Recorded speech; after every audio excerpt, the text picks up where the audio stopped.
ተመልከት እንዳደረክ ተመልከት። በእውኑ ሴቶች ፍሬያቸውን ያቀማጠሏቸውን ሕፃናት ይበላሉን ይላል። እንዴት ነው እንደዚህ የምታደርገው ብሎ እንግዲህ ሲናገር እናያለን። በአጭሩ ይህንን ይዞ ሰው እንዴት ነው እስልምና ላይ ሊናገር የሚሄደው የሚል ነገር ነው። እስቲ ኢብሮ ሀሳብ አለ እዚህ ላይ?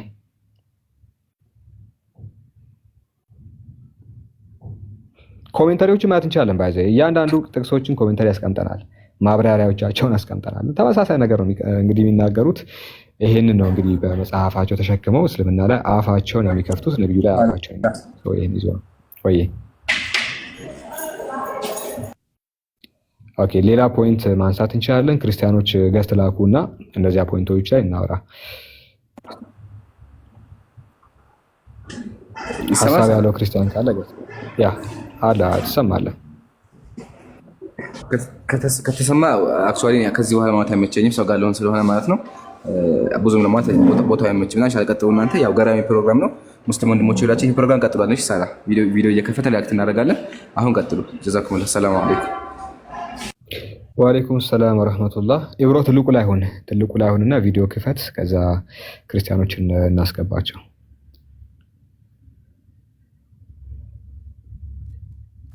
ፕሮ 19 yes ያ እግዚአብሔር አይደለም በቅጣት መልኩ የቀጣቸው አይነት ሰዎች ስጋቸውን እንዲበሉ ድገምልኝ።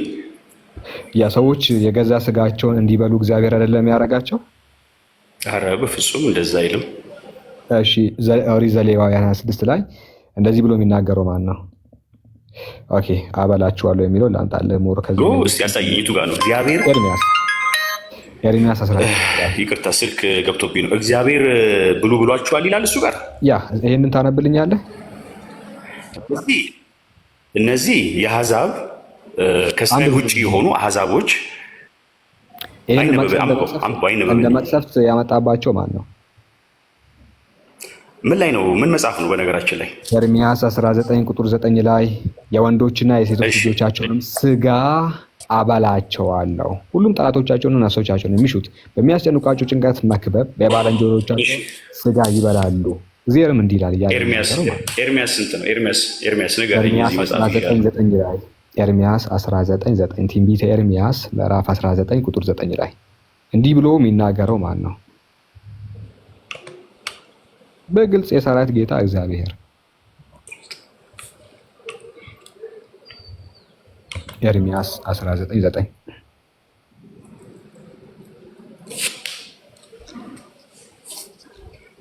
ወጣለህ ወገናችን?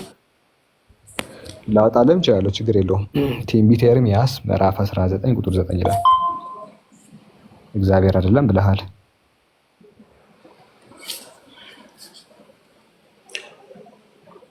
ቅድም ያነበብከው የቱ ጋር ነው? ሰዎቹ ልጃቸውን የበሉት እግዚአብሔርም እንዲህ አለኝ። ኖ ይሄ ሌላ ታሪክ ነው። ይሄ የራሱ ላይ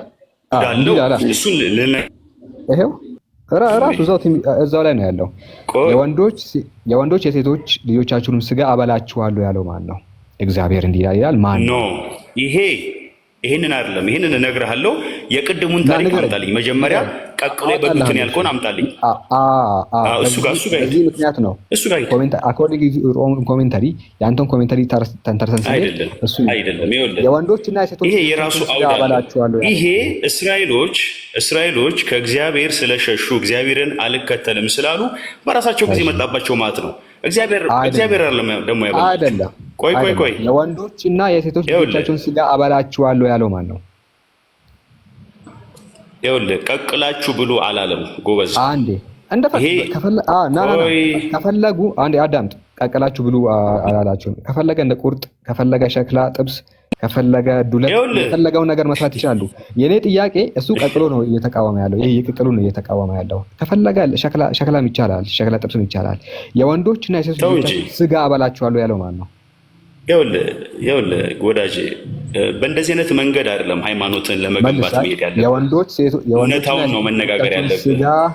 የወንዶችና የሴቶች ልጆቻቸውን ስጋ አበላችኋለሁ ብሎ የተናገረው ማን ነው? ይኸውልህ እዚህ ጋር የተናገረበት ምክንያት ምንድን ነው? እግዚአብሔር ማን ነው? እስራኤሎች እግዚአብሔርን አምላካችን አናረገውም ብለው ስለተዉ እግዚአብሔር ጥበቃውን ከነሱ ላይ ስላነሳ በራሳቸው ኃጢአት የመጣባቸው ጥፋት ነው። በራሳቸው አበላቸው። ያኛው ቅድም ያልከው ቦታ ግን አዳምጠኝ፣ ቅድም ያልከው ቦታ ግን ከዚህ ነው የጀመርኩት። አሕዛቦች ናቸው። አሕዛብ ከዛም በላይ ያደርጋሉ። ካካም አይደለም ምንም ሊያደርጉ ይችላሉ። አሕዛቦች አትሄዳትም፣ የእግዚአብሔር ሕዝብ ያልሆኑ ናቸው። ሴቶች ልጆቻቸውን ስጋ ይኸውልህ፣ በነገራችን ላይ ማታስወራኝ ከሆነ ምንም ትርጉም ናገባብል ማታስወራኝ ከሆነ ትርጉም አንዴ አዳምጥ። አንተ ስታጭበረበር ዝም ብዬ አልሰማህም። ምንድነው እያለ ያለው? ራሳቸው እኮ ነው ዝም ብሎ የሚበሉት እንጂ ታጭበረበረው አንተ ነህ፣ አጭበርባሪም አንተ ነህ። ያልሆነውን ካልሆነ ጋር እያዛመርክ የምትሄደው። አትሳደብ ወገናችን፣ ካልቻልክ ውረድ። ምንድነው አታጭበረብር አልከኝ? አንተ ነህ ያጭበረበርከው ነው ያልኩህ። አጭበርባሪ ስትለኝ እኔ አላጭበረበርኩም፣ አንተ ያጭበረበርከው ነው ያልኩህ። አላልኩህም። ተረጋጋ፣ አታምታታ። ተረጋጋ። ምንድነው ያለ? እንደዚህ አንተ እንደምትለው አይደለም። አዳምጥ፣ ተደማምጠን እናውራ። ሁሉም የራሱ አውድ አለው። አንዱን ከአንዱ ጋር ዝም ብለህ እያማታህ አይደለም መሆን ያለበት። ተደማምጠን ብናወራ ይሻላል። ካልቻልክ ግን መስማት የማችል ከሆነና ማዳመጥ ለመደማመጥ አዳምጠኝ። ለመደማመጥ አንተ እኮ አወራህ እኮ ስታወራ ሰማሁህ ቅድም። ስለዚህ ናግባ እናስረዳ ስላልከኝ ላስረዳ። ስለዚህ ቅድም ያልከው ታሪክ ቀቀሉ በሉ ምናምን የምትለው የአሕዛብ ህዝቦች ናቸው። ማስረጃ አለኝ። አንዴ ማስረጃ ስላለኝ ከፍቼ ላሳይ እኮ ነው። ነገር ግን ህዝቡ እንዳትወጣ የወንዶችና እንዳትወጣ ተደማምጠን ማውራት እንችላለን። እንዳትወጣ የወንዶችና የሴቶች ልጆቻቸውን ስጋ የሆነ ሰዓት ላይ እኮ ራሳችሁ ከመሬት ተነስታችሁ ትበላላችሁ። እንደዛ አይደለም። አእምሮ እኮ አለን ባይዘይ እንዴ እሱ ምንድነው ያለ ያለው መሰላችሁ? ይሄ ጥቅስ ላይ እስራኤላውያን እኮ ዝም ብለው የሆነ ሰዓት ላይ ተነስተው ከመሬት ምናምን ዝም ብለው ስጋ ይበላሉ ልጆቻቸውን አለ። እንደዛ አይደለም። የወንዶችና የሴቶች ልጆቻቸውን ስጋ አበላቸዋለሁ። ይሄ ቃል አይታየህም? አበላቸዋለሁ እኮ ነው። ማን ነው የሚያበላቸው ነው? ዝም ብሎ ነው ከመሬት ተነስተው እኮ የሚበሉት አለ። እንደዛ አይደለም። ማን ነው የሚናገረው? እግዚአብሔር እንዲህ አለኝ፣ የገዛ አምላክ ማለት ነው። ስለዚህ ከመሬት ተነስተው ነው ተመችቷቸው የሚበሉት። ልክ ለምሳሌ አሁን አንድ ሰው ዶሮ ገዝቶ ሊበላ ይችላል አይደለ? ይችላል እኮ ዶሮ ገዝቶ ወይ የሆነ ከብት ገዝቶ አድሮ ሊበላ ይችላል፣ እንዲሁ በፍላጎቱ። እንደዛ እኮ ነው እስራኤላውያን ያኔ የልጆቻቸውን ስጋ የበሉት እንጂ እግዚአብሔር ብሏቸዋል። የወንዶችና የሴት ልጆቻቸውን ስጋ አበላቸዋለሁ እያለ እንዴ እኛ አእምሮ የለንም እንዴ? ፈጣሪ ሆይ እኮ የአንተ ፖይንት ምንድን ነው? ማን ነው እንደዚህ ብሎ የሚናገረው? የወንዶችና የሴቶች ልጆቻቸውን ስጋ ያስበላቸው ማን ነው? እግዚአብሔር። እና እንደዛ አትሉም እንዴ? አደከማችሁኝ እኮ ወላሂ። እየተጻፈ አይደል እንዴ? ምንድን ነው ይሄ? እኮ ቀላል እኮ ነው። ንገረው። ምንም ከባድ ነገር የለውም። እኔም ያልኩት እኮ እሱን ነው እኮ የተጻፈ ነው። ያው ቁጭ አድርጎታል እኮ ከላይ የሰራዊት ጌታ እግዚአብሔር እንዲህ አለኝ ብሎ ነው የጀመረው። ምን ችግር አለ? እሱ ነው እኔም ያልኩት። ካኒባሊዝም ታውቃለህ? አውቃለሁ። ሳይ አውቃለሁ። በቃ ካኒባል ትሆናለህ። ከእግዚአብሔር ስትርቅ ካኒባል ትሆናለህ። ማን ነው የሚያበላቸው? ያኔ ትበላለህ የሰው ስጋ። አበላቸው በቃ አሳልፎ ሲሰጥህ እንደዛ ትሆናለህ። ኦኬ ኖ በቅጣት መልክ ነው የወንዶችና የሴቶች ልጆቻችሁን ስጋ አበላቸዋለሁ ያለው እኮ። ቅጣት እኮ ነው ራሱ ካኒባሊዝም። ለምን ሌላ ስጋ ያስበላቸው? አሃ ለምን የሰውን ስጋ እግዚአብሔር በሚፈልገው መንገድ ነው የሚቀጣ። ኖ የሰው ስጋ የልጅህን ስጋ ትመርጣለህ እንዴ ለቅጣት? እንደዛ ሳይሆን አምላክ በዚህ መንገድ ቅጣኝ ትለዋለህ። አምላክ ሲቀጣ እንዴት ነው የልጅህን ስጋ ብላ የሚልህ? ሌላ ቅጣት የለውም? በቃ እሱ ከወደደስ እንደዛ እንድታደርግ ስቅጥጥ እንዲልህ ገብቷል። እና መሳሳትህን በደንብ እንድታቅ አንዴ ይኸውልህ አምላክ ስጋ ያስበላል። የልጅህን ስጋ እንድትበላ ያደርጋል። አያረግም አምላክ ወላሂ አያረግም። በልተው ያውቃሉ። ያውቃሉማ። የዶሮ ኩስ በልተው ያውቃሉ። ያ ግን በቃ አለቀ እኮ በየዘመናቱ የተለያየ ቅጣት ተቀጥተዋል እስራኤሎች። ኖ አምላክ እንደዚህ አይቀጣም ነው የምልህ። ምንም የሚያስገርም ነገር የለውም ብራዘር። አለው እንጂ አስበልቷቸዋል አልኩህ እኮ። በሰለሞን ዘመን ይሆናል የገዛ አንደኛዋ ያንቺን እንበላለን በንጋታው የኔን እንበላለን ተባብለው ቃል ኪዳን ተደራርገው እኮ ያውቃሉ። ያውቃሉ። ቅድም አንብቤ ነበረ። ምንድን ነው ታዲያ የሚያስገርም ነው እኮ ያ ትክክለኛ አይደለ? እንደውም ቅድም እሱን አንብቤ ነበረ እና መጽሐፈ ነገሥት ካለ ላይ ያው ግልጽ ነው። በቃ ቴንክ ዩ እንደው አንተ ትሻላለህ። ያው ትንቢተ ኢሳይያስ 49 ላይ ሚድና ያው ከ24 ጀምሮ የገዛ ስጋቸውን ይበሉና አለ እንደ ጣፋጭ ወይን ጠጅ ደም ይጠጣሉ፣ ደማቸውን ይጠጣሉ ይላል። ያ ምን ችግር አለው ነው እኮ እኔ እኮ ችግርማ አለው። የማይገባኝ ነገር ችግሩን እነግርሃለሁ። የእግዚአብሔርን ቅጣት ለማቅለል ነው ወይስ? እንደዛ አይደለም፣ እንደዛ አይደለም። እግዚአብሔር ስጋዊ ነው ለማለት ነው፣ ተሳስቷል ማለት ነው። እንደዛ አይደለም። ቆይ እንግዲህ ያንተ ይሻላል። ምክንያቱም አንተ አትሊስት እግዚአብሔር ያንን ማድረጉን አምናሃል። የቅድሙ ልጅ አወራ እንዲሁ ተነስቶ ስለፈለጉ ነው የበሉት እንጂ እግዚአብሔር ብሉ ብሏቸው አይደለም፣ ወይ ደግሞ በዚያ መንገድ እንዲበሉ አድርጓቸው አይደለም ብሎ የተናገረው። ዳስ ጉድ። ይህን ማመነ ግን ችግሩን ደግሞ ልንገርህ። ያው እንዳልከውም አንተም በመጽሐፈ ነገሥት ካለ ምዕራፍ 6 ላይ ንጉሱ ምን ሆነሻል አላት። እርሷም ይህቺ ሴት ዛሬ እንድንበላው ልጅሽን አምጪ፣ ነገም ልጄን እንበላለን አለችኝ። ልጄንም ቀቅለን በላ ነው። በማግስቱም እንድንበላው ልጅሽን አምጪ አልኋት፣ ልጇንም ሻሸገችው ብላ መለሰችለት ይላል። ከቅጣቶቹ መካከል አንዱ ይሄ ነው አይደለ? ያህዌ ትክክለኛ አይደል? ያነበብኩት አይደለ? ኦኬ አትውጣ። ይሄ ችግር የለውም እንዴት ትላለህ? አምላክ ምንም የማያውቅ ልጅ ቀቅሎ ሲያስበላ ማለት ነው። ሰዎቹን ይቅጣቸው፣ ሰዎቹን ማጀራታቸውን ይበላቸው፣ ሰዎቹን እሳት ያዝንብባቸው። ምንም የማያውቅ ልጅ ተቀቅሎ ሲበላ ያህዌ አሁን ችግሩ እዛ ጋር ነው የሚሆነው። አንደኛ የሰው ስጋ እሺ፣ በደንብ አዳምጠኝ እንጂ በደንብ አዳምጠኝ እንድትመልስና እኔ እንድማር ከአንተ ሁላችንም እንድንማር ምን እናደርጋለን መሰለ? ያው ዛሬ ልጇን በሉ ለሁለት። ከዛ በንጋታው ደግሞ መጣ ልጇን እንብላ፣ የአንቺ ልጅ ደግሞ እንብላ ስትል አንዷ ሸሸገች፣ ልጇን ደበቀች። አራዳ ናት አንደኛዋ። አሁን እዚህ ጋር ነው ችግሩ። ችግሩ ምን መሰለ? እግዚአብሔር አንደኛ እንዴት እንዲህ ያለ አሰቃቂ ቅጣትን ያስተላልፋል ነው ሰው ሰውን እንዲበላ። ሁለተኛ ምንም የማያውቀው ልጅ እዚህ ጋር ተቀቅሎ ለምን ይበላል ነው። ልጅንም ቀቅለን በላ ነው። እቺን ጀስቲፋይ አድርግልን ያህዌ።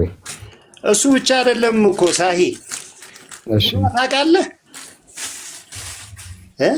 እስቲ ብቻ አድርግልኝ። እንዴት እንደ ኖርማል እንዳወራኸው ብቻ ንገረኝ። አይ ቡዳ የሚባል ነገር ታውቃለህ ወይ?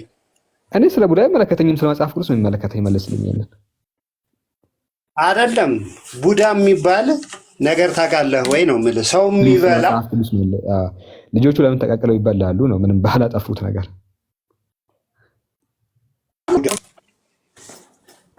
እሱ ብቻ አይደለም። ምንድነው አንድ በሽታ አለ፣ ስለ መጽሐፍ ራስህን የምትበላበት በሽታ አለ። ስለ መጽሐፍ ቅዱስ ነው ሲይዝህ እሱ በራስህ ነው፣ ራስህን ትበላዋለህ። ስለ መጽሐፍ ቅዱስ ውስጥ እኮ ነው ያለው። ኖ አንተ ስለ በሽታ የሌለ መስሎህ ነው አንተ። እኔ የለም አላልኩህም፣ ግን እያወራሁ ያለሁት ምን አንደኛ እንዴት እንዲህ ያለ አንተ አሁን ልጅ እንዴት ተቀቅሎ ያስበላል ቃል በቃል ስለምትፈልግ ነው እንጂ ይሄን መልስልኝ። እንዴት ልጅ ተቀቅሎ አሳልፎ ሲሰጥህ ትበላለህ። በቃ ምንም የማያውቀው ልጅ እዚህ ጋር ለምን ተቀቅሎ ይበላል እኮ? ቫምፓየር ነው የምትሆነው አልኩህ እኮ። ከእግዚአብሔር ስትርቅ ቫምፓየር ነው። ልጅን እግዚአብሔር እንዲህ ያለ ነገር ለምን ፈቀደ ነው? ምንም የማያውቀው ልጅ ተቀቅሎ እንዲበላ ለምን ፈቀደ? አሃ አንተ እንደፈለክ ትኖራለህ። ታዲያ ከሱ ትእዛዝ ወጣ ሳይሆን ምንም የማያውቀው ልጅ ተቀቅሎ እንዲበላ ለምን ፈቀደ ነው? እንደፈለክ መኖር መብት አለህ። ንገረኝ እስኪ። ከህግ ውጭ ሆነ መኖር ትችላለህ? ጥያቄው ምን መሰለህ ያህዌ፣ ምንም የማያውቀው ልጅ ቅጣት ነው ተብሎ ለምን ተቀቅሎ ይበላል?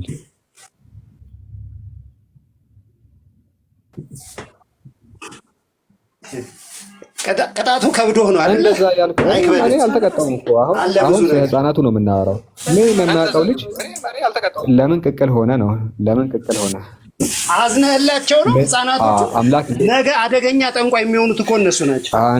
አንዴ ነገ ጠንቋይ ይሆናል ተብሎ ነው አሁን እግዚአብሔር ህፃን ልጅ ቀቅሎ የሚያስበላው? የጠንቋይ ልጅ ጠንቋይ ነው ሁልጊዜ። አንዴ አይደለም ባይዘው የጠንቋይ ልጅ ጠንቋይ ነው አልኩህ እኮ። አይደለም እንዴ አንተ እንዴት ነው እንደዚህ የምትለው? የጠንቋይ ሆኖ በውርስ ወስዳለህ። ውቃቢ ያለበት ልጅ አባት ለልጁ ውቃቢን ያስተላልፋል። አንድ ቆይ የአብርሃም አባት ምን ነበረ?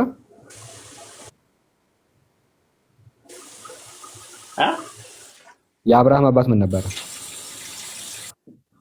አላውቀውም። ምን የአብርሃምን አባት ምን እንደነበረ ሰው ጣዖት አምላኪ አልነበረም? የአብርሃም አባት የአብርሃም አባት ጣዖት አምላኪ አልነበረም? ድንጋይ የሚገዛ ይላል እንዴ? አይልም። ቆይ የአብርሃም አባት ጣዖት አያመልክም የሚል ነገር የለም እንዴ? ነዛ አታምንም አንተ? ስለዚህ አሁን የአብርሃም አባት ኦኬ ጣዖት አምላኪ ነው። አሩ ነው ጥቅሱን እስቲ የሚያስተውሰው ካለ ያው መጀመሪያ ናኮርን ነው የጠራው እግዚአብሔር። የአብርሃምን አባት ነው የጠራው። ቆይ የአብርሃም አባት በደንብ መንፈሳዊ ነገር ስላልገባው አንዴ ገብቷል፣ ወደ ልጁ ተተላለፈ። እሺ ቆይ የአብርሃም አባት ጣዖት አምላኪ ነው። አብርሃም ደግሞ ነብይ ነው። የአብርሃም አባት ጣዖት አምላኪ ስለሆነ ልጁ ጣዖት አምላኪ አልሆነም።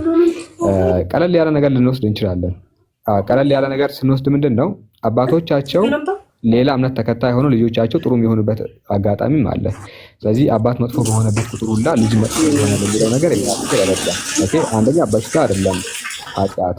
ስለዚህ አሁን እዚህ ጋር ልጄን ቀቅለን በላ ነው የሚለው ለምንድን ነው? ምንም የማያውቀው ልጅ ተቀቅሎ የሚበላው ነው በትክክል ለምንድን ነው የሆነው?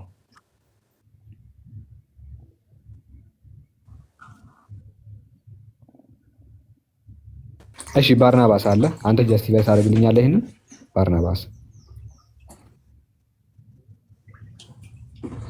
በቃ ያው የሚታርግና እስቲ ሌላ ሰው ሞር ደግሞ ጀስቲፋይ የሚያደርግልን ሌላ ቅጣት አለ። ባይዘይ እግዚአብሔር ሊቀጣቸው ነው እንደዚህ የሚያደርገው፣ ግን ቀለል ያለው ቅጣት የለም ወይ ስላችሁ ምንም የማያውቀው ልጅ ድስት ውስጥ ገብቶ ሲቀቀል ጥፋቱ ምንድነው?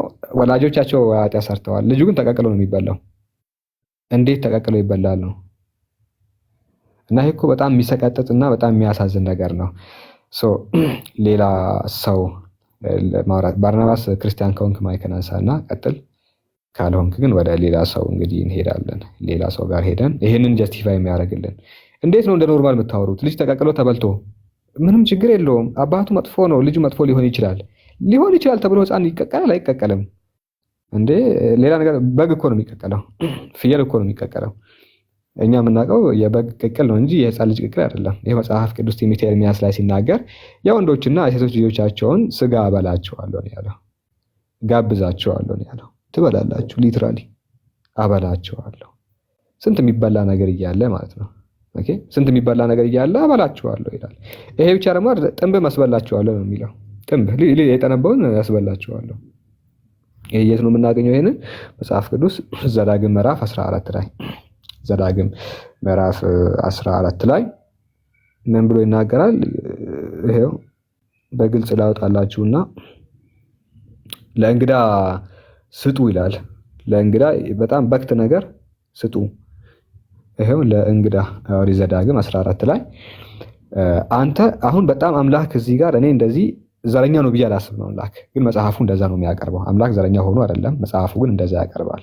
ህዝበ እስራኤል ለአምላክ በጣም የሆነ ስስ ብልቱ ናቸው መሰለኝና አንተ ለአምላክ ለእግዚአብሔር የተቀደሰ ህዝብ ነህና ይላል። አንተ የሚለው ህዝብን ነው። ህዝብን እንደ አንድ ይጠራል። የበከተውን ሁሉ አትብላ፣ በክት የጠነባ ማለት ነው አይደለ? ይበላው ዘንድ በአገር ደጅ ለተቀመጠ መጻተኛ ትሰጠዋለህ። ለእንግዳ ማለት ነው፣ ወይ ደግሞ ለለማኝ ስጥ። የሆነ በክት ነገር አለ አይደለ? የሞተ የጠነባ የሚሸት ነገር አለ። እነዚህ እንዳትቀርቡ እናንተ፣ ወይም ለእንግዳ ትሸጠዋለህ ይላል። ያን የበከተውን ለእንግዳ ትሸጣለህ፣ እናንተ ግን እንዳትበሉ በክት አለ እንዴ? ለምን? እነሱን የሚጎዳ ለምንድን ነው እንዳትበሉ ያላቸው? በክት ስለሆነ። በክት ከሆነ ይጣላ ቆሻሻ ውስጥ። ለምንድን ነው ለለማኝ የሚሰጠው? ይደረጋል። ለዚህ እኮ ነውር ነው። ባይዘይ ስጋ ገዛችሁና ወደ ቤት ገባችሁ እና ስከፍቱት ይሸታል ስጋው። ከዛ ምንድነው የምታደርጉት? በእርግጠኝነት ትጥሉታላችሁ አይደለ? ቆሻሻ ፈልጋችሁ ማታ ትወጡና ጥላችሁ ነው የምትመለሱት። ኖ እንደዛ አይደረግም። ለማኝ አለ ፈልገው። በአገር ደጅ ለተቀመጠ መጻተኛ ትሰጠዋለህ ይላል። ኖ መጣል ነበረበት ይህ ስጋ፣ ወይም ለእንግዳ ትሸጠዋለህ ይላል። ለማያውቀው ጠቅልለህ ስጋ ትፈልጋለህ 500 ብር እንካ። እንዴት ነው እንደዚህ የሚደረገው? እስራኤል ግን አይበሉም። እስራኤላውያን ይኸው አንተ ለአምላክ ለእግዚአብሔር የተቀደሰ ሕዝብ ነህና የበከተውን ሁሉ አትብላ፣ ይበላው ዘንድ ግን በአገር ደጅ ለተቀመጠ መጻተኛ ትሰጠዋለህ ይላል። ለለማኙ ስጠው። ለማኙን አይጎዳም መሰለኝ፣ ጥንብ ይመቸዋል መሰለኝ። አይታችኋል? ምን አይነት አምላክ ነው በፈጣሪ ወላሂ ነው የምላችሁ። በጣም የሚገርም ነገር ነው። እንዴ ቢያሞስ ማን ነው ተጠያቂው? እሺ ይሄን ጀስቲፋይ የሚያደርግ ክርስቲያን አለ? በክትን እስራኤል አይበላም፣ ለማኝ ግን ይበላል። እስቲ ገብታችሁ መልሱ። ጀስቲፋይ አድርጉ። ምን ችግር አለው ቢበላ እንዳትሉ ብቻ።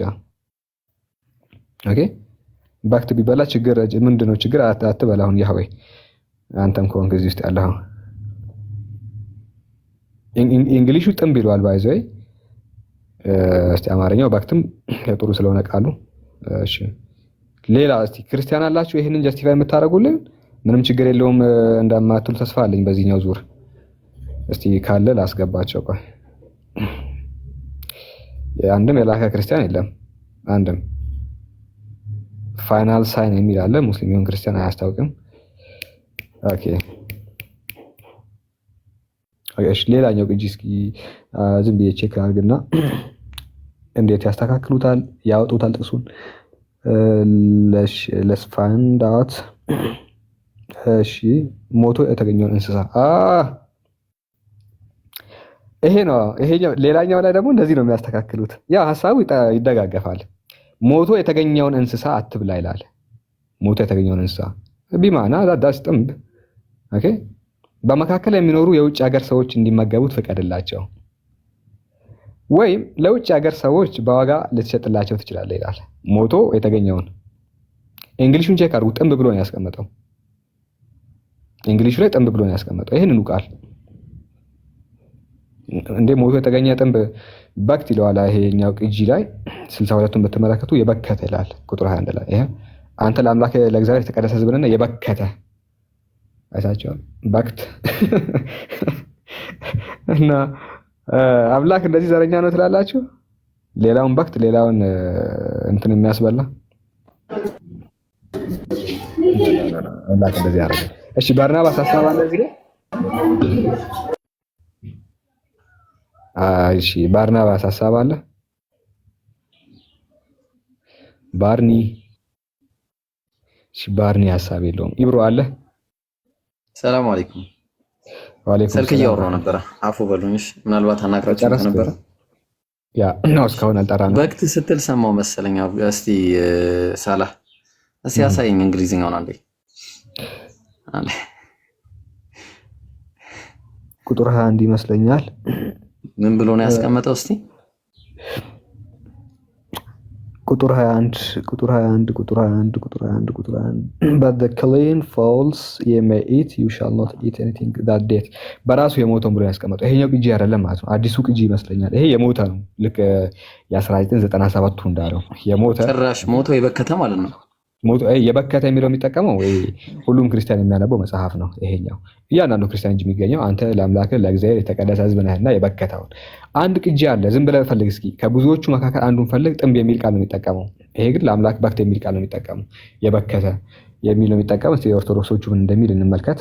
ቁጥር 21 ላይ እንዴት እንዳላወጡት አላውቅም። የሆነ ነገር እንዴት የበከተ የሆነ ነገር እኮ ለማሳየት ፈልጌ ነበር። የሆነ ፎቶ አለ ቴሌግራም ላይ። ምን ታደርጋለህ? ዘዳግም ብለህ ጻፍና የኔ ቴሌግራም ወደ ላይ ሂድ። ይሄው የበከተውን ሁሉ አትብሉ ይበላው ዘንድ በሀገር ደጅ ለተቀመጠ መጻተኛ ወይም አፕዴት አድርጋለኝ። ይሄው የበከተውን ሁሉ አትብሉ። ኦርቶዶክሶች አሁን የሚጠቀሙት እያንዳንዱ ኦርቶዶክስ እጅ ያለ በክት ብሎ የበከተውን ሁሉ አትብሉ ይበላው ዘንድ እንዲህ አይነት ማለት ነው። እስቲ ቆይ አንዴ ፎቶ ላሳየህ። እንዲህ አይነት ነው ብሉ እያላችሁ ያለው። እስቲ ቆይ አንዴ ከይቅርታ ጋር እኩል እንሆን። አንዴ ስልጣናችን እኩል ይሁን። አንዴ ቆይ እንዴት ነበር የሚደረገው? እንደዚህ ማለት ነው። ኢብሮ ባርናባስ ማያወራ ከሆነ ይውረድ። እሺ ባርናባስ ማያወራ ከሆነ ይውረድ። ሳላህ ያወራዋል። ሳላህ እንደዚህ አይነት ማለት ነው። የበከተ የሚባለው ይሄ ነው እስከምናውቀው ድረስ ወይስ የኛው ነው? ቆይስ ምናልባት የትኛው ነው? አንተ እንዳዘጋበት ያ ዳስ ይፈታ ለአምላክ ኧረ ይዘጋል እንዴ? በኋላ ይዘጋል። ሶስት ቀን ተገቢያለሁ። እሺ የበከተ እንዴት ያስበላል ነው። የበከተውን እንዴት ብሉ ይላል? ነውርስ የለም ወይ? ማለት እንዴት እንደዚህ ያለ ነገር ሊያስተላልፍ ይችላል የሚል ነው። ይህንን ጀስቲፋይድ የሚያደርግልን አለ። እስራኤላውያን ለምንድን ነው የማይበሉት ነው? ቅዱስ ህዝብ ስለሆኑ የተመረጡ ህዝብ ስለሆኑ ምርጥ ነገር ነው የሚበሉት። ከዛ ውጭ ያለውን ግን በክት እንዲበሉ ስጧቸው ይላል አምላክ። እንደዚህ ብሎ ይናገራል? አይናገርም። አምላክ ዘረኛ ነው? ይኸው እንደዛ ነው የሚለው። ህዝበ እስራኤልን ጥሩ ነገር አስበልተህ ሌላውን በክት ስታስበላ አይደብረውም? በጣም ነው የሚደብረው። እና እስቲ ይሄንን የሚመልስልን ካለ በጣም ደስ ይለናል። ፋይናል ሳይን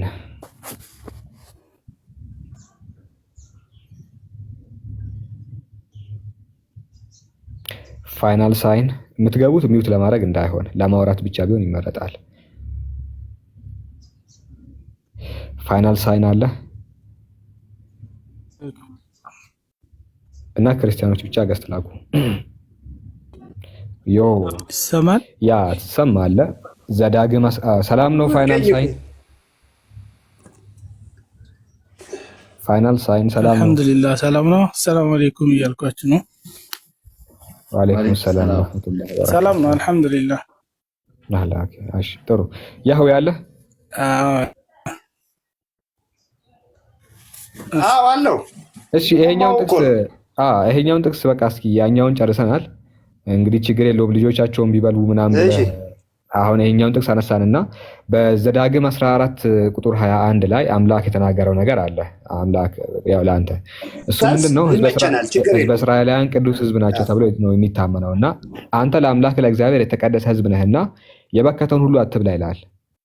ይበላው ዘንድ በአገር ደጅ ለተቀመጠ መጻተኛ ትሰጠዋለህ ይላል። የበከተ ማለት ጥንብ ነው አይደለ?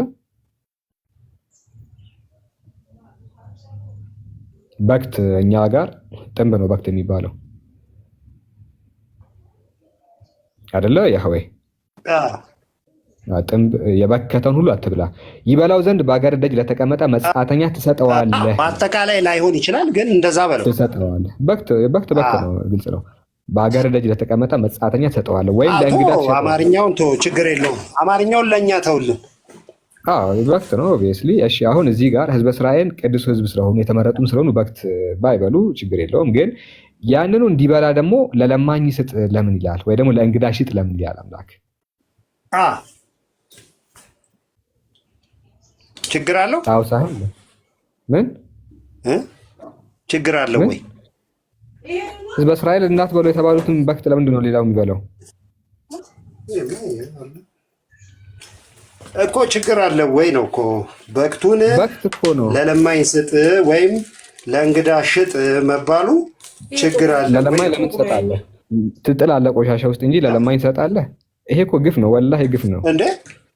ልመና ራሱ አጸያፊ ስለሆነ እኮ ነው። እንድትጸየፉ ነው ሳይሆን ተቸገረ ትለምናለህ። በክት ትሰጣለህ፣ ልመናን እንድትጸየፈው ነው። ገብቷል?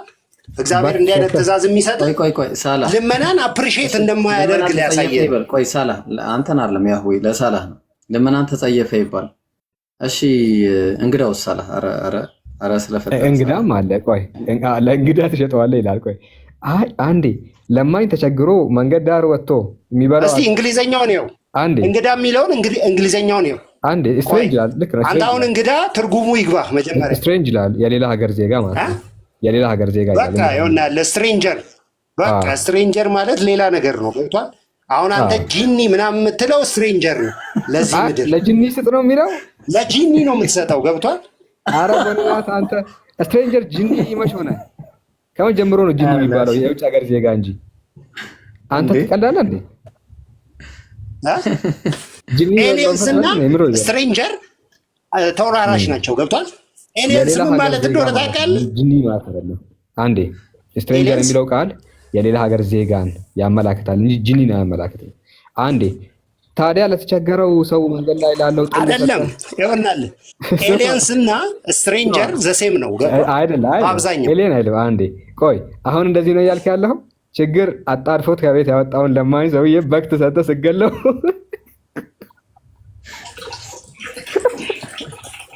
አልገባህም እኮ እያልኩ ያለው ከባድ ነው። አልገባህም አንተ አሁን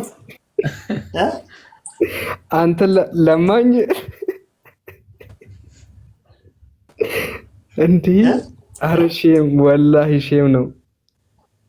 ምንም ሼም የለውም። ልመና አጸያፊ ነው። ገብቷል? በቃል ኪዳን ልጆች ዘንድ ልመና ጸያፊ ነው። ስማ አሁን አባታችን ምግብ ሊያመጣ አጸያፊ ነው። ገብቷል? ዲኒ ምናምን የሚባል ነገር አጸያፊ ነው። አንዴ እንግዳ ማለት እሱ ነው። ወደህ አይደለም መንገድ ዳር ወደህ አይደለም መንገድ ዳር የምትወጣው፣ ተመችቶ አይደለም መንገድ ዳር የምትወጣው። የተራቡ ህፃናት እሱ የአሁን ዘመን ነው፣ የአሁን ዘመን ነው። አንዴ ልመና ሁሌም ልመና ነው። ባይዘው ተቸገረ ነው። በቃል ኪዳኑ ማትኖር ከሆነ ድሃ ትሆናለህ። ገብቷል? ስለዚህ ድህነትን እግዚአብሔር ይጸየፋል። ቃል ኪዳኑን ማታሰራ ስትሆን ማለት ነው። በቃ አንተ ተቸገርክ። ቆይ ተቸገርክ አንተ። በነገራችን ላይ እኮ ቃል ኪዳኑን ስትተው ነው የምትቸገረው። አይደለም 10 ሚሊዮን ኖሮ በእግዚአብሔር ቃል ኪዳን ውስጥ የማትኖር ከሆነ መካን ትሆናለህ። ጎስቋላ ጎባጣ ትሆናለህ፣ በሽተኛ ትሆናለህ። አየሁ አይደል ከስር ምን እንደሚል ከእርሻ በየዓመቱ ከምታገኘው ከዘር ፍሬ ሁሉ አስራት ታወጣለህ። ቃል ኪዳን ነው ይሄ።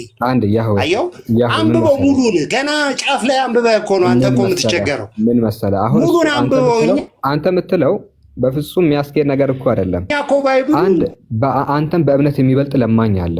ከአንተ በላይ እግዚአብሔርን የሚፈራ ለማኝ አለ። ከአንተ በላይ ቃል የሚጠብቅ ልመና ከክደት ጋር ብቻ የሚገናኝ አይደለም። የካዱ ሰዎች ለማኝ ትላለህ። ከአንተ በላይ ቃል ኪዳኑን የሚያሰራ ነው የምትለኝ? ቃል ኪዳኑን የሚያሰራ አስራት የሚከፍል አይደለም። ንገረኝ። አስራት የሚከፍል አንዴ አስራትን ወደ ቤት ያስገቡ የሰማይን መስኮት ባልከፍትላችሁ ብሎ እግዚአብሔር ተናግሯል። ስለዚህ ድሃ ሊሆን አይችልም ማንም ሰው ይሆናል። ቆይ ከአንተ በላይ እምነት ያለው ሰው ድሃ ሊሆን ይችላል። አንተ የምትለው ድሃ እኮ የሆኑት እግዚአብሔርን ስላልሰሙ እንደዛ የሚባል ነገር የለም። ይሄ የህፃን ጨዋታ ነው። ድህነት ከእምነት ጋር የሚገናኝ አይደለም። በጣም ባለጌ ድሃ ሊኖር ይችላል። እግዚአብሔርን የሚፈራ ድሃ ሊኖር ይችላል። ድህነትን ከእግዚአብሔር መፍራት እንደዛ አይደለም። አንተ ዛሬ ጤነኛ እንደሆንከው ነገ በሽተኛ ልትሆን ትችላለህ። እግዚአብሔርን ስለማትፈራ አይደለም። ኦኬ ምን መሰለህ፣ ማጣት የሚባለው ነገር አምላክን ከመፍራት ጋር የሚገናኝ አይደለም። የሆነ ሰዓት ሊደርስብህ የሚችል ነገር ነው። እንደምታገኘው ሁላ ልታጣም ትችላለህ። እግዚአብሔርን እየፈራህ እኮ ነው። አምላክን እየፈራ ልታጣ ትችላለህ። ድሃ ልትሆን ትችላለህ። የሆነ ነገር ወጥቶብህ የሆነ ክስረት ውስጥ ገብተህ አምላክን እየፈራ ድሃ እኮ የሚባለው እግዚአብሔርም እንደዚህ አይባልም። ስለዚህ ድህነትን ከዚህ ጋር አታምጣ። ለእንግዳ ደግሞ ትሸጠዋለህ ይላል። ለምንድን ነው ለእንግዳ የሚሸጠው በብር? ጂኒ ነው አልክ። ጂኒ ነው የሚገዛው በብር? እስቲ ይህንን መልስ። ሚዩቱን አንሳለህ ሳላ አላዳምጥ ሲል እኮ ነው። አውራውን ለእንግዳ ትሸጣለህ ይላል። ጂኒ ናቸው እንግዶቹ በብር የሚገዙ። ከዛ በኋላ ለእንግዳ ትሸጠዋለህ ይላል። ያንን በክት ለእንግዳ ትሸጣለህ ይላል። ማን ነው የሚሸጠው? ማን ነው የሚገዛው? እሱ ድማ ጨረስን እኮ ነገርኩህ። ማን ነው የሚሸጠው? ማን ነው የሚገዛው? ነገርኩህ። ማን ነው የሚሸጠው? ማን ነው የሚገዛው? አሕዛብ ሁሉ ታውቃለህ ምንድን ናቸው መሰለህ? እንግዶች ናቸው። ለቃል ኪዳኑ እንግዶች ነን። ለምን እንግዶች ነበር ለዚህ ቃል ኪዳን። ስለዚህ ለምን በክት ይሸጥላችኋል? በቃ አምላክ ለምን ያዛል? በቃ ምን መች ድሮስ የከበረ ነገር መች ይበላል አሕዛብ ስልህ ለምንድን ነው ሽጡላችሁ የሚለው? ርካሽ ነገር ነው የሚበላው። መጥፎ ነገር ለምንድን ነው ሽጡላችሁ የሚለው? የጠነባውን ጥንብ ነገርኩህ እኮ። ከዛ የተሻለም ነገር አይበሉም እኮ። ቢታመም ማን ነው ተጠያቂው? ነው በክት የሚበላ የለም። አንደኛው ቆይ በክትና ጥንብ የሚበላ የለም። ቢታመሙ ተጠያቂው ማን ነው? በቃል ኪዳን ውስጥ ካልሆነ ይታመማል። አልገባህም እኮ አንተ አሁን ስለ ቃል ኪዳኑ ስላልገባህ። እናጠቃልለው ህዝበ እስራኤልን በጣም ስለሚወዳቸው ጥሩ ነገር ብሉ ሲላቸው፣ ከዛ ውጭ ያለው ለማኝ ግን በክት ጥንብ ስጡላቸው ይላል። ይብሮ የምትለው ነገር አለ እዚህ ጋር? አይ አሁን ቅድም እንደነገርኩ ይሆናል ምን ማለት እንደሆነ ታውቃለህ? የህዋ ቆይ አዳምጠኝ አንድ ደቂቃ ሳሂ አዳምጠኝ። ማን ነው ሳሂ? አንዴ የህዋ የመንግስት ግብር ከፍለህ ማለት ነው ከመንግስት የሚገባህን ነገር የማትቀበል ልትሆን አትችልም አይደል? ግብር ከፋይ እስከሆንክ ድረስ በሀገር ደረጃ ቫት እየከፈልክ ከቫት ከጥንብ ጋር ከሚገኘው ጥቅም ተጠቃሚ መሆን አትችልም። አየው ቃል ኪዳኑ ዘሴምቲንግ ቃል ኪዳኑን መንግስት ጥንብ ተገበርክ ድሃ ልትሆን አትችልም። አንዴ መንግስት ግብር ባትከፍልም መንግስት ጥንብ አያስበላህም። ባይዘው ግብር ከፈልክ አልከፈልክ ጥንብ አምጥቶልህ ጥንብ ብለህ አይልህም። አንደኛ የምግብ ምዘና የሚባል አለ በኢትዮጵያ ውስጥ ምግብ ሁሉ የሚመዘንበትና አትታሰርም። ጥንብ ነው የሚሰጥ እዛው አትታሰርም ወይ? ቆይ ብትታሰር ጥንብ ነው የሚሰጥ? እስር ቤት ገብተህ ሽሮ ትበላለህ። ያልበሰለ ሽሮ ትበላለህ። ሽሮ እዚህ እየበላው ነው። ቤት ውስጥ ሽሮ ነው የምበላው። ሰጡን ነው የምትበላው። እንዴት ራስህን እንዴት ነው የምታየው? አንዴ ቤት ውስጥ ሆኜ ሽሮ ነው የምበላው። አትጻያፍ። ፉል ነው የምትበላው። ሽሮን አትጻያፍ። በርገር ነው የሚሰጡት። አሁንም ቤት ውስጥ ሆኜ አንዴ ያህዌ ቆይ ሳልታሰርም ቤት ውስጥ ሆኜ አሁን ዛሬ ጠዋትም ሽሮ ልበላ እችላለሁ። ተጸይፋት ነው ሽሮን። እዛ እስር ቤት ሽሮ ነው የምትበላው። ኧረ እባክህ ጥንብ አትበላም። ሽሮ ያላገኘ ስንት አለ ሰውዬ። ሽሮ ያላገኘ ስንት አለ። ሽሮ ያጣ ስንት አለ። ሽሮ የሚፈልግ አለ እኮ ያልታሰረ ጎዳና ለጎዳና የሚዞር ሽሮ ፍለጋ። ቅጣት አይደለም ሽሮ በጣም ትልቅ ነገር ነው። ትልቅ ምግብ፣ የተከበረ ምግብ ነው ኢትዮጵያ ውስጥ ሽሮ። ሁሉም ሰው የሚበላው። እስር ቤት ብትገባም ያንኑ የምትበላው እንጂ ጥንብ አይደለም። ምንም አይገናኝ ነገር አታውራ። በርገርስ ይሰጧል። በርገር ምናምን ትልቅ ነገር ስጧቸው እኮ አይደለም። ጥንብ አታስበሉ ነው። አንዴ ሽሮ ቆንጆ ምናምን ይሰጧል። አንተ ማነህ ያዋ በርገር እሺ፣ ለኔ ከሽሮ በርገር ይበልጣልሽ። በርገር ምን ከበርገር ለኔ ሽሮ ይበልጣልሽ። አሁን ይሄንን ተወሻውን ተው ነው። ይሄንን የበከተ በርገር ቢሰጥ ትበላለህ? እኔ ደግሞ ሽሮ አልወድማ። ቆይ ተው አንዴ። የበከተ በርገር ትቀበላለህ? ሽሮ ደግሞ እኔ አልወድም። እኔ ሽሮ አልወድም። የበከተ በርገር ትቀበላለህ? ታውቃለህ? እኔ ደግሞ ሽሮ አልወድም። ይሄ ሰው ያሟል። አንተ ኢትዮጵያዊ ሽሮ በቃ ለበከተ በርገር ትቀበላለህ ወይ? ሽሮን እንደውም እየረገምኩት። አንተ ለድርቀት ነገር ከቤቴ እንዲወጣ። ሁለተኛው ዮሐንስ መልእክት ላይ እዚሁ በተመሳሳይ ሁኔታ ማለት ነው። ሁለተኛው ዮሐንስ መልእክት ምዕራፍ 1 ላይ ምዕራፍ 1 ቁጥር 9 ላይ እንግዳ ቤታችሁ አትቀበሉ ይላል። ከእንግዳ ጋር ምንድን ነው ያለው ችግር? ቆይ ቀደም በግታ በላ እንዳትቀበሉ ቤታቸው አለ። ደግሞ ድጋሚ እንግዳ ይሄ የሚባለው እንግዳና እዚህ ጋር የሚባለው እንግዳ ይለያያል። በጣም ጥሩ። ማን ነው እንግዳው?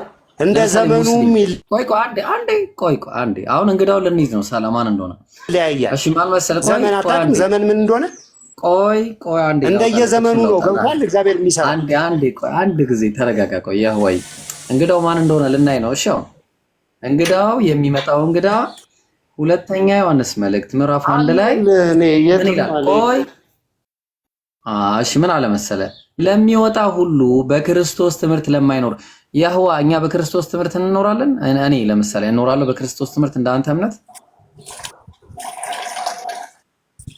እኖራለሁ። አሉ ሄሎ፣ እኔ በክርስቶስ ትምህርት እኖራለሁ ወይ? እኔ በክርስቶስ ትምህርት እኖራለሁ ወይ? አትኖርም።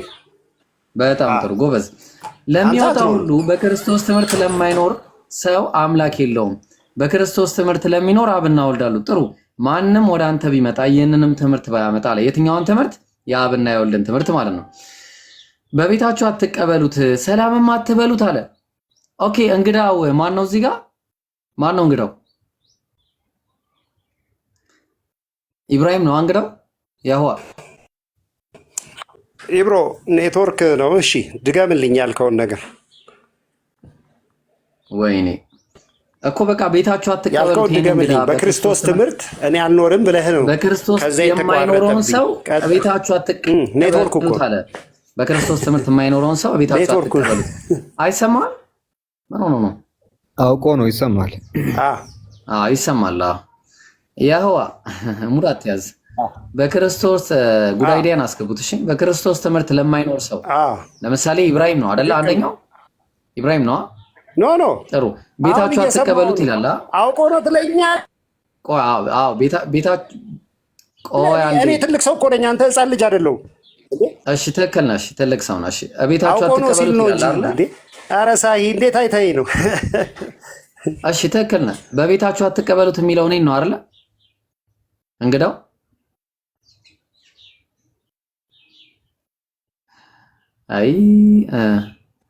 አዎ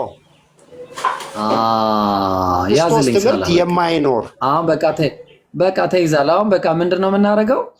እንግዳ የማይወድ ነው። በቃ አንደኛ እንግዳ አይቀበልም። የመጀመሪያው ነገር ማነው የሚይዘኝ? ቆይ አንዴ እንግዳ አለመቀበል ማነው የሚይዘኝ? ደጃፍ እዛ በር ላይ ምናምን ሂድ ብለህ ታስወጣኝ። ምንድነው የምትሰጠኝ? የሆነ ቤት ውስጥ የበከተ ምናምን ምግብ እንካ ብለህ አሽገህ ትሰጠኛለህ ማለት ነው። እንደዛ ልደፋኝ እንግድነት መጥቼ ማንተ ጋር አሁን እኮ እንደ አይነት ምግብ ማብላት አግባብ ነው? ስለ ዘመን ልዩነት አልገባህም። ምንም እኮ ስለ ዘመን ልዩነት አልገባህም። ምንድነው የዘመን ልዩነት? አይደለም የዘመን ልዩነት አልገባህም። ምንድነው የዘመን ያኔ በብሉይ ኪዳን ለእስራኤላውያን የሰጠው ሕግና አሁን በእኛ ጊዜ የምንተገብረው ይለያያል። ገብቷል? ምንድነው ልዩነቱ ስትል አሁን ሐዋርያት ሥራ ምዕራፍ 10ን አንብብ። ማን የሰጠው? ሕጉ ማን የሰጠው? አርደ ብላ ይለዋል። ትክክል ነህ። አንተ በዛ ጋር አትመራም። ተስማምቻለሁ። ቆይ እንደማመጥ እሱ ሕጉን ማን የሰጠው ምናምን እኔ ነገርኩህ እኮ ቴዎሎጂ ተማሪ ነኝ አውቀዋለሁ። እሱን አሁን እንደ ሕፃን ልጅ ከምንጠያየቅ ቁም ነገር ያለው ነገር እናውራ። መማማር ከሆነ አዳምጠኝ፣ በደንብ እናወራለን። በእርግጠኝነት ቴዎሎጂ ተማሪ ነኝ ብለህ ዝም ብለህ ቁጭ ብለህ አንብበህ ነው። እኔ በቴዎሎጂ ዲግሪ ኖሮኝ ነው። ኧረ እባክህ እሺ፣ ና ተወያየን።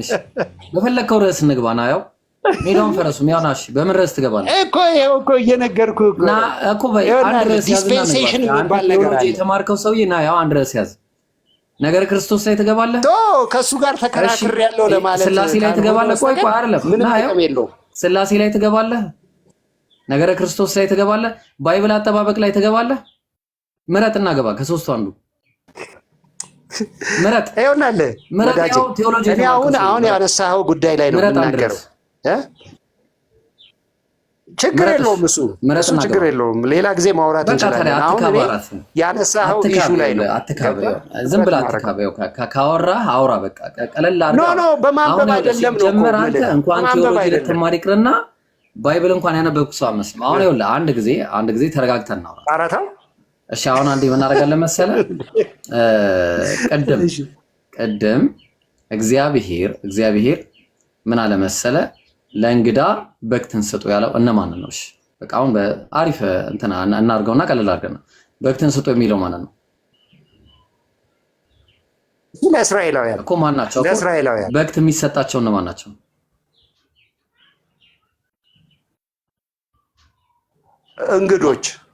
እንግዳ ማለት አዛብ ለሆኑት ማለት ነው። ጀግና በቃ ጀግና። እናመሰግናለን። ጨርሻለሁ። እኔ አዛብ ለሆኑ ሰዎች ምን ይሰጣል? በክት ይሰጣል። እኔ ጨርሻለሁ። በቃኝ። ግልጽ እኮ ነው የተቀመጠ ነገር። ምን አመሰግናለሁ። ኤብሮ አንዴ እኔም አንተም በክት በላተኞች ነበርን። በክት የተባለው የሞተ ነው ወይስ አይደለም? በክት የተባለው የሞተ ነገር ነው ወይስ አይደለም? አዎ ይሄ አውሬ የሰበረው አሁን በአሁኑ ዘመን ደግሞ መኪና የገጨው በክት ይባላል። አዎ በደንብ አዎ። ዘሌዋውያን ምዕራፍ 7 ቁጥር 15 ላይ አዎ እኮ ዘሌዋውያን ምናምን ነው አእምሮ ላይ የሚመጣው። እንደዛ አይደለም። ቆይ ልንገርህ። እሺ ቆይ የሆነ ትል ያለው ምናምን ዘሌዋውያን ምዕራፍ 17 ቁጥር 15 ላይ ወይ እግዚአብሔር። እሺ ልቀጥል። አሁን በደንብ አዳምጡ። ያለኝን ሰምታችኋል። በክት ማለት የተሰበረ የሞተ ነው ብሎኛል። እኔም የምፈልገው ያንን ነው። ዘሌዋውያን ምዕራፍ 17 ቁጥር 15 ላይ የሞተን ወይም ምንድን ነው የምታምነው? አረቆ ያዳምጠኝ። የሞተን ወይም አውሬ የሰበረውን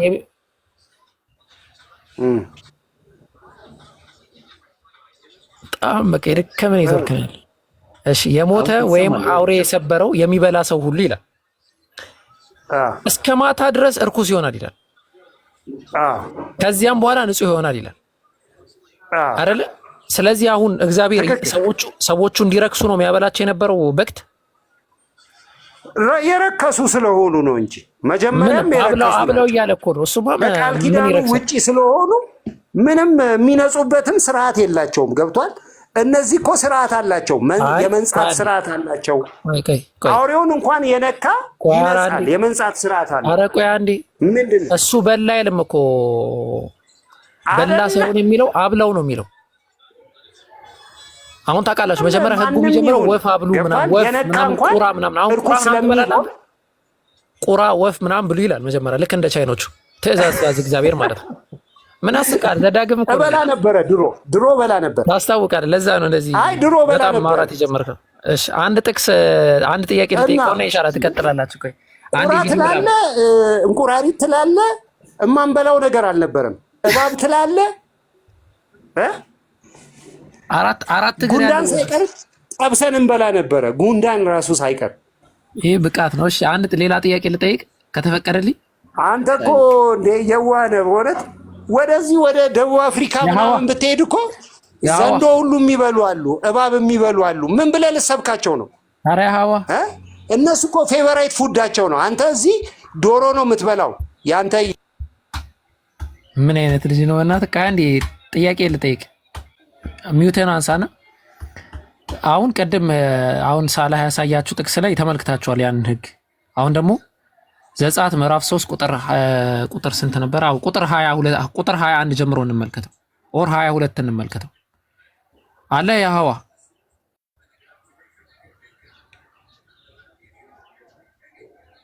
ሚውቱን ያዙ። ቆራበል ሊታመናል። ምን አልከኝ? እሺ ይሄን ጥያቄ አንዴ ተቀበለኝ። በቃ አረ ይብቃው ባክ። ኒቆዲሞስ የሚለው ይጠይቅ። ጥያቄን ጨርስ አቡኪ፣ ከዛ ይበቃዋል። እሺ እያንዳንዷ አንተ ቂጣ ስለምትበላ በቃ ሰው እያንዳንዷ አብራዊት ከጎረቤቷ ይሁን። አሁን ይሄ ከቂጣ ጋር አንዴ እሺ ቀጥል። እሺ ምንድነው? ሂድ በጠዋት አትጠጡ ባካችሁ። ጠላ ቤት ነው በጠዋት አትቆዩ። ይብሮ ይበቃዋል። በኋላ ይብቃው በቃ። ኒቆዲሞስን ልጠይቀው አንዴ። ጠይቀው። እሺ ኒቆዲሞስ አለ?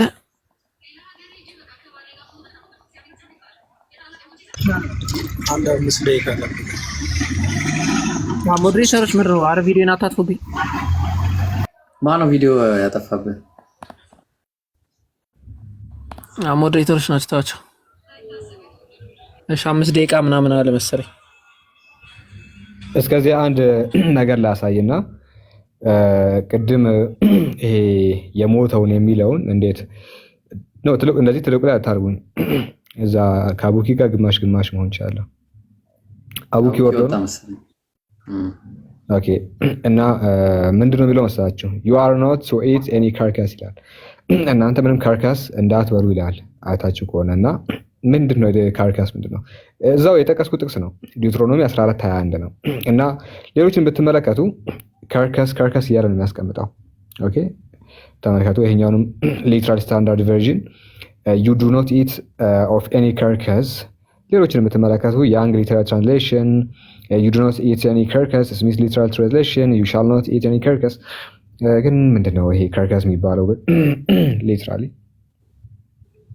ጥንብ ካርካስ የሚባለው ጥንብ ማለት ነው። ለማሰማመር ይሄዳል። ጥንብን ለማሰማመር ጥንብ ነው በቃ ሌላ ስም የለውም። ካርካስ ጥንብ ነው። ጥንብ አትብሉ እንዲበላ ለማኝ ጥንብ ይብላ ይላል። ካርካስ አትብሉ። ካርካስ ከጥንብ ሌላ ትርጉም የለውም። ይሄ ቃል ማንን ለማጭበርበር ነው የምትሄዱት ነው? እናንተ ጋር ጥንብ ሲባል ደስ የሚል ነገር ነው። ኦኬ እንደዛ ነው የምታስቡት። ጥንብ ነው፣ ሌላ ትርጉም የለውም። ይሄንን ነው ላሳያችሁ ያልኩት ቅድም። ጥንብ የሚለውን በጣም ብዙ ትርጓሜዎች ጥንብ ነው ብሎ ያስቀመጡት። ይሄው ካርካስ ሌሎችም ካርካስ፣ እነዚህ ማየት እንችላለን። ሶ ይሄን ይመስላል።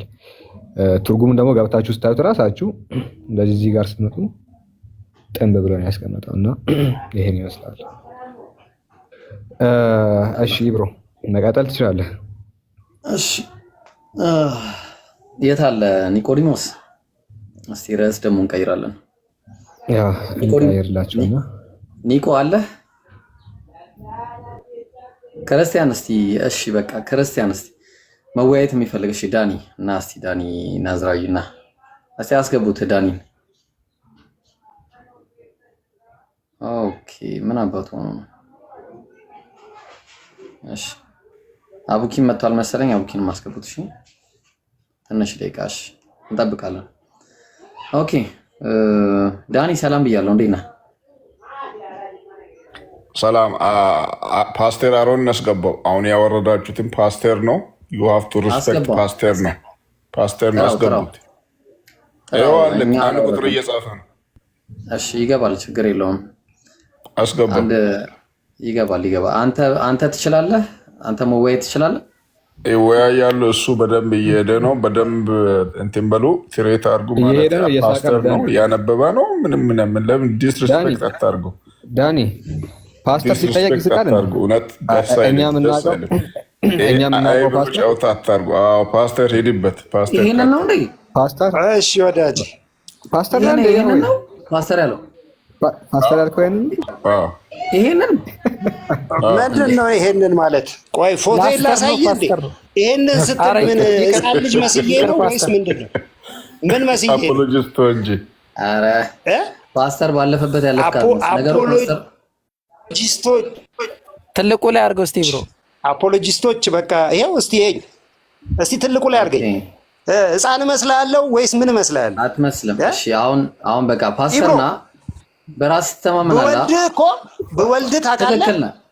ትክክል ነህ። እሺ እንደማደርስ ታውቃለህ? ትክክል ነህ። ታደርሰኛለህ። ትክክል ነህ። እሺ አሁን ምን እናደርጋለን? አሁን ነው ማንበብ የጀመርከው? እሺ አንዴ ቆይ 30 ዓመት ሆኖኛል ባይብል ማንበብ ከጀመርኩ። እና ያው በእንትኑ በቃላት እንወያይ፣ ምንም ችግር የለውም። ቃላት ላይ ምንም ችግር የለውም። እንዲህ እናደርጋለን። ቀጥል። ፓስተር ነህ፣ የቸርች መሪ ነህ። ስለዚህ ክርስትና የምትወክል ሰው ነህ። በቃ ስላሴን ይዘህ እንወያይ። ትስማማለህ? ደቂቃ እያዘን ትወያይ። ስለ ስላሴ ማውራት አልፈልግም። በቃ ስለ ስላሴ ማውራት አልፈልግም። እሺ አታውቅም። በቃ ስለ ስላሴ አታውቅም። ችግር የለውም። እኔ አለማወቄ ራሱ ማወቅ ነው። አለማወቄ ራሱ ማወቅ ነው። በቃ ጀግና። በቃ ስለዚህ አሁን ዳኒ ያው በቃ ይቅርታ አድርግልን፣ መወያየት አይፈልግም። እሺ በጣም እናዝናለን። አይ ስለ ስላሴ አይደለም እኮ አሁን ያነሳኸውን ነው። እሺ ስለምን ትፈልጋለህ? ስለምን መወያየት? ስላነሳኸው ኢሹ ነው። በእናትህ አሁን ስላነሳኸው ተራ ኢሹ ተው። ስለ ድነት እናውራ። አንድ ባይብል የአምላክ ቃል ነው። ትስማማለህ? በዚህ ታወራለህ? እሺ እንደዛ ከሆነ እስቲ ስለ ሰው አመጣጥ እናውራ። እስቲ አንተ አሁን በቁርአን ሰው እንዴት ነው የመጣው፣ አፈጣጠሩ ምን አይነት ነው ብለህ አስረዳ። እኔ ደግሞ አስረዳ። ስለ አምላክ እናውራ ፓስተር። አይ እናውራ እንጂ ስለ አምላክ ይቀርማል። ፍጥረት አይደለ አንተ? ሰው አምላክ ነው የሚቀድመው።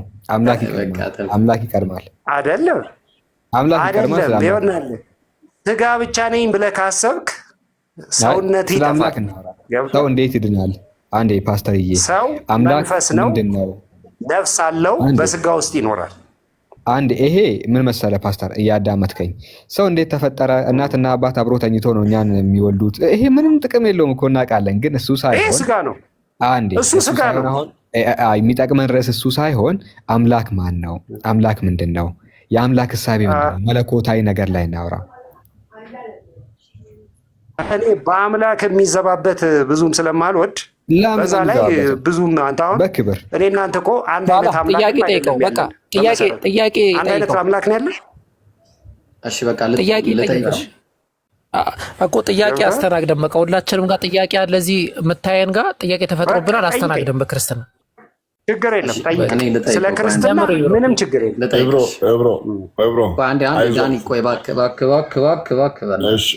አይዞህ ልልህ ነው። አይዞህ አንተንም ሌሎችንም አይዟችሁ ልልህ ነው። አይዟችሁ እና ይሄ ፓስተር ነው። መጽሐፍ ቅዱስ አላነበብክም፣ ቴዎሎጂ አለክም ምናምን አትበል። አይዟችሁ። እሺ ፓስተር ነው። አሁን ጥያቄ ልጠይቅ ነው። ኢየሱስ የሞተው ማን ነው መስቀሉ ላይ? ኢየሱስ አምላክ ይሞታል?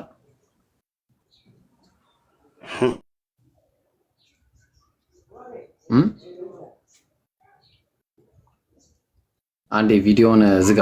ሆኖ ነው ቪዲዮን ዝጋ አንዴ። እሺ አምላክ ይሞታል? ቪዲዮን ዝጋ። አምላክ ሰው ሆኖ ነው የሞተው። እሺ የሞተው አምላክ ነው ወይስ ፍጡር ነው? አንዴ እኔ ሰው ነው የሞተው።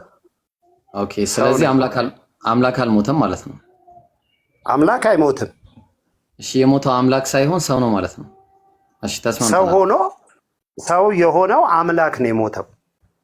ስለዚህ የሞተው ሰው የሆነ አምላክ ከሆነ ስለዚህ አምላክም ሰው ሞቷል ማለት ነው አይደለም?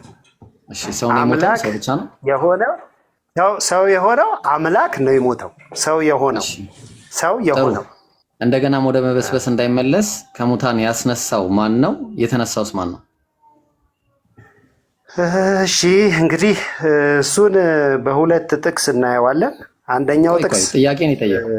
ያስነሳው ማን ነው? በጥቅስ እኮ ገባኝ። አይ ማን ነው? እኔ ከሙታን ያስነሳው ማን ነው? ከሙታን ራሴን አስነሳለሁ ብሏል። ከሙታን አስነሳው የተባለው ማን ነው? ከሙታን አስነሳው የተባለው ማን ነው? በራሱ አንደበት ራሴን አስነሳለሁ ብሏል። ወይኔ ከሙታን አስነሳው የተባለው ሐዋርያት ሥራ ምዕራፍ 13 ቁጥር 34 ላይ ማን ነው? ሐዋርያት ሥራ ምዕራፍ 13 ቁጥር 34 ላይ ከሙታን አስነሳው የተባለው ማን ነው? ሙሉ ነገር ብነግርህ አይሻልም? ጎዶሎ ነገር ጥያቄ የጠየቁ ስፔሲፊክ ነው። ስፔሲፊክ መልስ መልስልኝ እኮ። ጎዶሎ ነገር ለምን እነግርሃለሁ? ሐዋርያት ሥራ ምዕራፍ 30 ስፔሲፊክ ካደረግኩት ደግሞ ግማሽ ነው የሚሆነው። ምዕራፍ 5 ቁጥር 30 ላይ የአባቶቻችን አምላክ አስነሳው ይላል።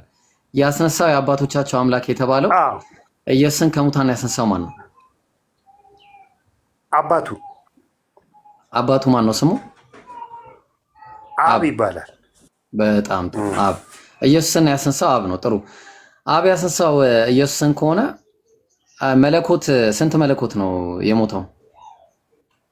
አንድ መለኮት። አብ ሞቷል? አብ ሞቷል? አብ አልሞተም። አብ በልጁ በኩል ነው። አንድ ነው አልኩ እኮ መለኮቱ። ስንት መለኮት አንድ ነው። እሺ ስለዚህ አንድ ሞተ አንድ ያልሞተ አለ። አንድ የሞተ መለኮት አንድ ያልሞተ መለኮት አለ አልኩ። አንድ የሞተ መለኮት አለ፣ አንድ ያልሞተ አለ። አንድ መለኮት ነው። አንድ መለኮት። ስለዚህ አንዱ መለኮት አልሞተም። አሃ ይኸውልህ እንዴት ይገባሃል? አሁን ይሄ እንዴት ይገባሃል? እኔ አንተ ራስህ አልገባህም። በጣም ይገርመኛል። አንተ ራስህ አልገባህም። እንዴት ይገባሃል? አሁን አንድ አማርኛ ነግሬ አንተ ሌላ ቦታ ነው እኮ የምትሄደው። አብ አልሞተም አልከኝ። መለኮት ነው አብ። የሞተው ወልድ ከሆነ ወልድ መለኮት አይደለም ማለት ነው። እሺ በጥሩ በቃ ቆይ አንደኛ ጢሞቴዎስ ምዕራፍ 6 ቁጥር 16 ላይ እሱ ብቻ የማይሞት ነው የተባለው ማለት ነው። አብ። የሞተውስ ማን ነው? ወልድ። አይሞትም የተባለው መለኮት ነው ወይስ አብ ብቻ ነው? መለኮት። በቃ መለኮትን የሚወክለው እና በዋነኝነት ስለ መለኮት ሲነገር ከፍ ብሎ የሚታየው አብ ነው። ስለዚህ መለኮት አይሞትም። ልጁና መንፈስ ቅዱስ በውስጥ ነው የሚታዩት። በቃ በአጭሩ መለኮት አይሞትም ማለት ነው። በቃ አልኩህ እኮ መለኮት እኮ መሞት እንዲያስፈልገው ሰው መሆን ነበረበት። ገብቷል? በቃ የሞተው ሰው የሆነው ክርስቶስ ለዛ ነው። በቃ ስለዚህ ሰው ነው የሞተው ማለት ነው። ሰው ነው። አዎ መለኮት የሆነው ያ ሰው እየተመልከዋለ። ቆይ አንዴ ያ ሰው እየተፈጠረ ነው። ሰውየው በደንብ ነው አድርጌ ማለት የተፈጠረ ነው። ሰውየው የተፈጠረ ነው። የተፈጠረ አይደለም፣ የተወለደ ነው። የተፈጠረ ሳይሆን የተወለደ። አንተ ተወልደ ነው ተፈጥረ ነው? እኔ ተወልጄ ነው። ስለዚህ አንተም አምላክ ነህ ማለት ነው። ጥሩ እሺ። ስንት አምላክ አለ? ወደ 7 ምናምን ቢሊዮን አምላክ አለ። እሺ ተስማማን። ስለዚህ በአንተም እንደዛ ነው። ትርጉም በዝለሽ። እሺ ስለዚህ መወለድ አለመፈጠርን ያሳያል አይደለም? ኢብሮ ቆይ ኢብሮ አንዴ ለመጣል አፖሎጄቲክስ ሆነ ይሄንን ነገር በትክክል ጠይቀኝ እንጂ አሁን ማይነር የሆነ ጥያቄ ነው የምትጠይቀኝ። ማይነር አይደለም በጣም እሺ፣ ማይነር አይደለም። እሺ ጥሩ። አሁን እሺ፣ አሁን እንምጣ ደግሞ ወደ ጥያቄ እንምጣ። በቃ ለውጣለ። እሺ አይ ማይነር ቀለል አድርጌ ቃሉ ላይ ለምን አትጠይቀኝም እኮ? ቀለል አድርጌ ልጠይቅህ እኮ ነው። አሁን እሺ፣ ትንቢተ ኢሳይያስ ምዕራፍ 10 እዚህ ጋር እንደዚህ ስለሚል እንደዚህ ብትለኝ እያልኩ ነው። ኧረ በደንብ እያልኩ ነው። አንተን ያላስተዋልከው ህዝቡ እያስተዋለ ነው በደንብ። ምን አለ መሰለህ? ኧረ ችግር የለም። ትንቢተ ኢሳይያስ ልክፈትልህና ምን እናደርጋለን መሰለህ? ትንቢተ ኢሳይያስ ምዕራፍ 51 ላይ እንመጣና ቁጥር 12 ላይ እንመጣለን። ጥሩ ጥቅስ አገኘው። እሺ የማጽናናችሁ እኔ ነኝ አለ። የሚሞተውን ሰው አለ እንደ ሳርም የሚጠወልገውን የሰው ልጅ ትፈራ ዘንድ አንተ ማን ነህ አለ። ትንቢተ ኢሳይያስ ምዕራፍ 50 ቁጥር 12 ትንቢተ ኢሳይያስ ምዕራፍ 51 ቁጥር 12 ስንት አልከኝ? ቁጥር 12 ምዕራፍ 51 ቁጥር 12 እሺ የማጽናናችሁ እኔ ነኝ አለ። ማን ነው የሚለው? አምላክ ነው አይደል? ያህዋ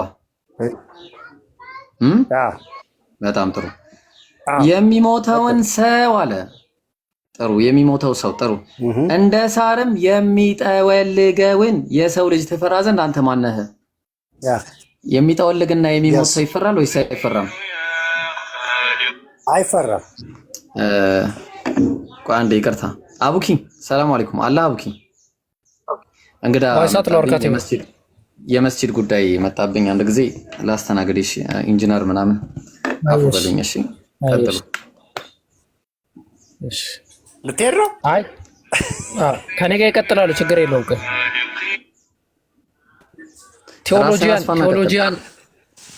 ቴዎሎጂያን ያህዋ አቡኪ እሺ ቴዎሎጂ ማለት ግን ምን ማለት ነው? ቆይ ከዛ እንጀምር እስቲ። ቴዎሎጂ የሚለው ቃል ራሱ ምን ማለት ነው?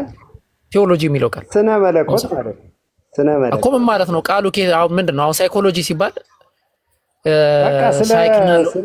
ሳይክና ሎጎስ ከሚባል የግሪክ ቃል ነው የመጣው። ሳይኮሎጂ ሲባል አሁን ቴዎሎጂ ከምር ነው የመጣው ቃሉ ራሱ። ቲዮ ማለት እግዚአብሔር ነው። ስለ እግዚአብሔር ማጥናት ማለት ነው። በቃ አይደለም፣ ቴዎ አይደለም። እሺ ቴዎ ሳይሆን ቴሎስ ከሚል ቃል ነው የመጣው ቃሉ። ስለ እግዚአብሔር ማጥናት አይደለም እኮ ግሪክ ቃሉ ቴሎስ ነው። ቴሎስ እና ሎጎስ ከሚሉ ቃል ነው የመጣው። ብቻ አንተውና ጥያቄ ምን መሰለህ? ሎ ኦፍ ኮንትራዲክተሪ የሚባል ኮንሴፕት አለ። ማንም ሰው የሚያውቀው ነው። ሎ ኦፍ ኮንትራዲክተሪ ማለት ምን ማለት ነው? አንድ ነገር በአንድ ሰዓት ሊኖርም ላይኖርም አይችልም አይደለ? ካለ አለ ማለት ነው። ካለ ላይኖር አይችልም፣ ካሌለ ደግሞ ሊኖር አይችልም አይደለ? አዎ። አሁን ለምሳሌ በደንብ አስተውሉ። ይሄን ጥያቄ በደንብ አስተውሉ 950 ሰዎች። ያህዋ ገስት ላይ አለ ማለት ገስት ላይ ላይኖር አይችልም ማለት ነው። ገስት ላይ የለም ማለት ደግሞ ገስት ላይ ሊኖር አይችልም ማለት ነው። በዚህ እንስማማ መጀመሪያ፣ ከዛ ጥያቄ ላቅርብ። እሺ ሎ ኦፍ ኮንትራዲክተሪ ልክ እንዳልኳችሁ አንድ ነገር በአንድ ሰዓት ሊኖርም ላይኖርም አይችልም። ካለ አለ ነው፣ ካሌለ ደግሞ የለም። በዚህ መሰረት በክርስትና አስተምሮ መሰረት አንድ መለኮት አለ። አንዱ መለኮት ወልዷል ወይስ ተወልዷል? ጥያቄ ነው። በአንድ ሰዓት ተወልዷልም ወልዷልም አትለኝም። ወልዷል ወይስ ተወልዷል?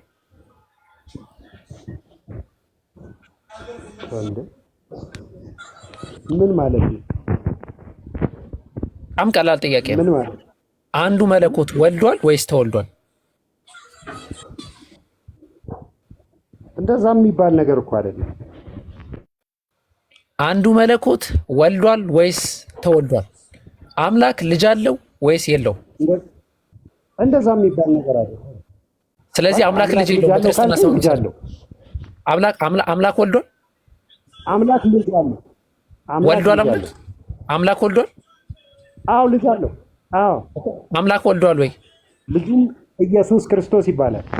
ቆይ አምላክ ወልዷል ወይ? አሁን ወደ መሸሽ ልሄድ ነው። አምላክ ወልዷል ወይ? አዎ አልኩህ እኮ። ስንት አምላክ ነው ያለው? አንድ አምላክ። አንዱ አምላክ የተወለደ ነው የወለደ ነው?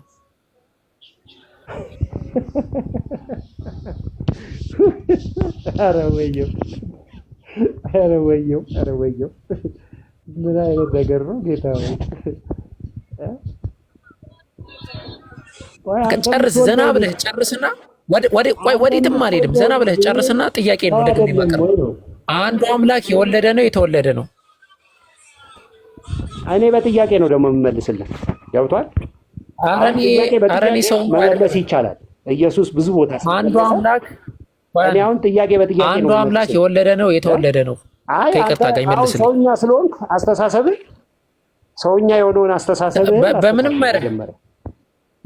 ሰውኛ እንስሳኛ ሰው ነኝ። ስለ መለኮት ሊገባ አይችልም። ወይ ያህዋ እያያችሁ ነው። ክርስትና እዚህ ጋር ነው የሚያበቃው። አንድ ትልቅ ቴዎሎጂ ተምሬያለሁ የሚል ሰው ክርስትና መቼም አያበቃም።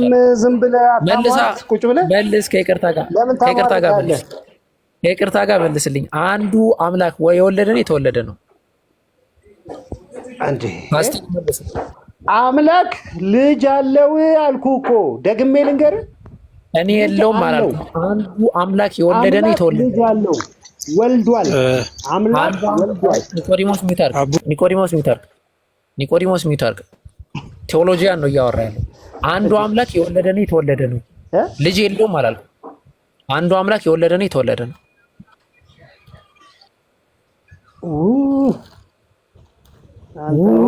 ልቆይ ቃል ላንብብ። እንደዛ ካልክ ኧረ ምንም አልፈልግም። ኧረ ተው መልስልኝ። ሳቄ ጠፋ። እንዴት ላድርግ? እኔ ለምን መሰለህ ክርስትና ለዚህ መልስ ለነገር እንዳወራለህ አልፈልግም። እኔ ቴንኪው ክርስትና ለዚህ ጥያቄ መልስ የለውም ማለት ነው። ቴንኪው ኧረ ግጥም ያለ መልስ ወላሂ አምላክ አላህ ሱብሃነሁ ወተዓላ ሱረቱል ኢኽላስ ላይ አላህ አይወልድም አይወለድም ሲል ወላሂ ከአእምሮ ጋር የማይጋጭ ትክክለኛ አስተምሮ ነው። በማን ነው የምታውቁት? በትልቁ ፓስተር አንድ ጥያቄ ጠይቀው በዚህ ዙሪያ መመለሳል። ምክንያቱም የሰው ፈጠራ ውጤት ስለሆነ ነው አስተምሮት። አሁንም ድጋሚ ጠይቃለሁ። አንዱ አምላክ የወለደ ነው የተወለደ ነው ካልሆነ ፓስተር ኒቆዲሞስ ይቀጥላል።